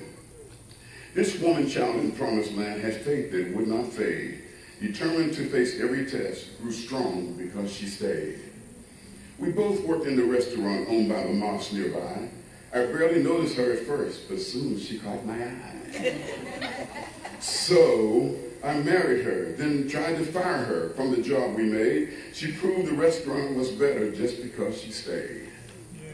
To demonstrate her loving heart and generosity, to cousin Pat for Eid gift, she did set one kidney free. Yes, she did. All throughout America, where we were settled down, we spread love, hope, and dawah in every single town. Oh, what a loyal, helpful friend this mighty sister made. Though often tired, she shares the blessings just because she stayed. Yeah. They call us the dynamic duo, working endlessly. She truly is my better half, brings out the best in me. Sometimes I hurt her feelings with words spoken out of place. I pray Allah forgives me for each tear that stained her face. Though justified, she could have left. When God I disobeyed, it clearly was not in his plan, because, I'm sure, because she stayed. Every place I've taken her and travels near and far, she wins the heart of everyone, no matter where they are. Although Hassaina is quite beloved everywhere we roam, I guess that I'm the lucky one. I get to take her home. Of all my good accomplishments, small, large, and in between, I doubt there's much I could have done without help from this queen. It was the qadr of Allah, no plan I could have made. Masjid Tawheed now exists only because she stayed. Yes. And now I present the star of the show, the Honorable Hassaina M. Khan.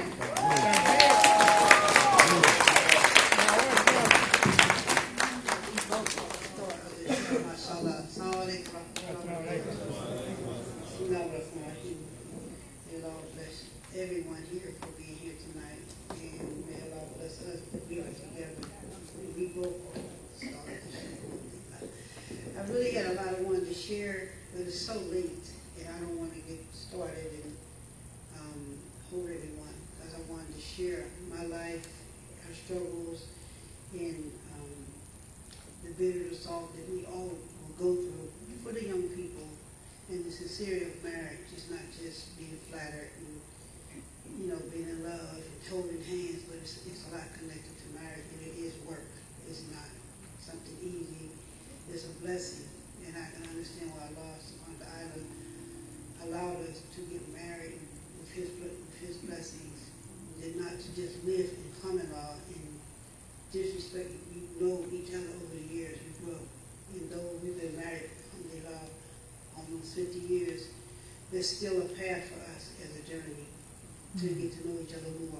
And you'll never stop thinking you know each other, and you fall into little bickering back and forth. Shaitan's always alive. So I just wanted to let you all know the importance of being each other's strength and patient and try to understand. And though I feel that, I'm not trying to say it's the woman thing, but we do take a lot away from us in our marriage. And sometimes you have to pick your battles, and you have to ask yourself, is it worth it? To be a reminder to each other, And I've asked myself over here, can I do this? Can I really do this? Allah subhanahu wa ta'ala, when you go to Him, and He allowed us to go to Him about our husband, about our children, about our family, He gives you that patience and strength. All you have to do is ask, put the peace in the heart, and to give you strength and patience, and to keep trying, because it's not worth it to be in a marriage that you got blessed by Allah subhanahu wa ta'ala, and then you make that decision on your own, playing with marriage. I'm divorced, I'm seeking this. It's not about that. It's about our tests and our trials that we get, that Allah give us, to test us, to put Him first. To put Him first. And to ask Allah as a couple, let's pray together. Let's work this out together. We talked about it. There's times I shut down and I contemplate on it before I open my mouth, so I don't say something. Because in a marriage, you don't realize some people don't want to apologize. You apologize over and over and over again. That's life. You talk about things, but when you forgive, you go forward.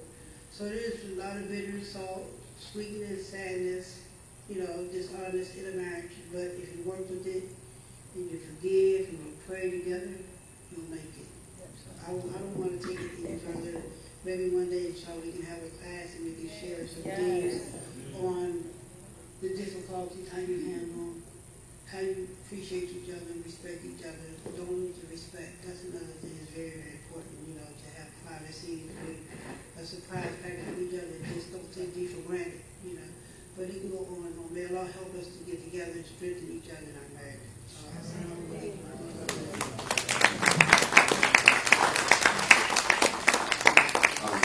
I did say I wanted to have last word. Before we have the closing prayer, I did want to mention something. And many of you have been around me when we talk about what we do is not for us, not for our children, not for our grandchildren, but for the generations yet unborn.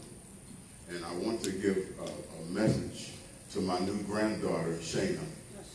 I want you to really understand the work that we're doing. Ava has my blood running through her veins.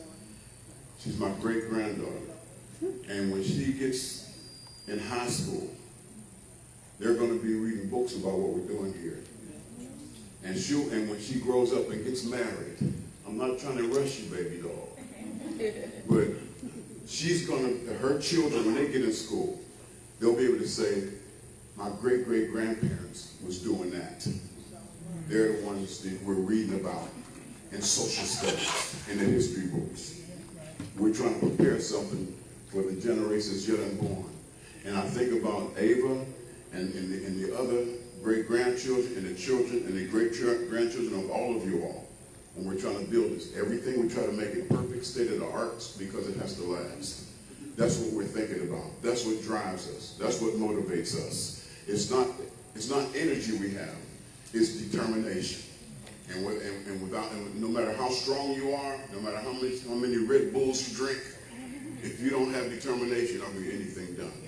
So I want to thank everyone who came out to help us celebrate this. But it's bigger than just a celebration of Qasim and Hassaina.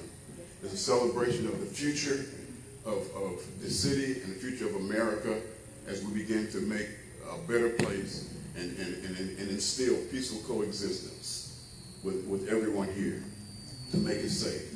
Let's do this together. Let's rise together and make this place a better place. And if we don't do it, it's not going to get done. Now I'd like to close with the translation from one of the shortest chapters of the Quran, and that is Asr, means the time. And God swears by time. He's the only one allowed to swear about something that's created. We're only allowed to swear by God. That means wallahi. So he swears by time. That's how sure he is. People are going to lose. People are going to be losers, except those who believe and work deeds of righteousness, and influence and inspire and encourage and remind each other to truth, to the reality, and influence and encourage and remind each other to be consistent with patience. Not just wait, but be consistent with patience in the face of everything. I mean, you're welcome to take your meals with you, or just sit around until we can pray, eat Maghrib together, or whatever you want to do. I'd like to be able to greet everybody before we go. Thank you. Assalamu alaikum wa rahmatullah.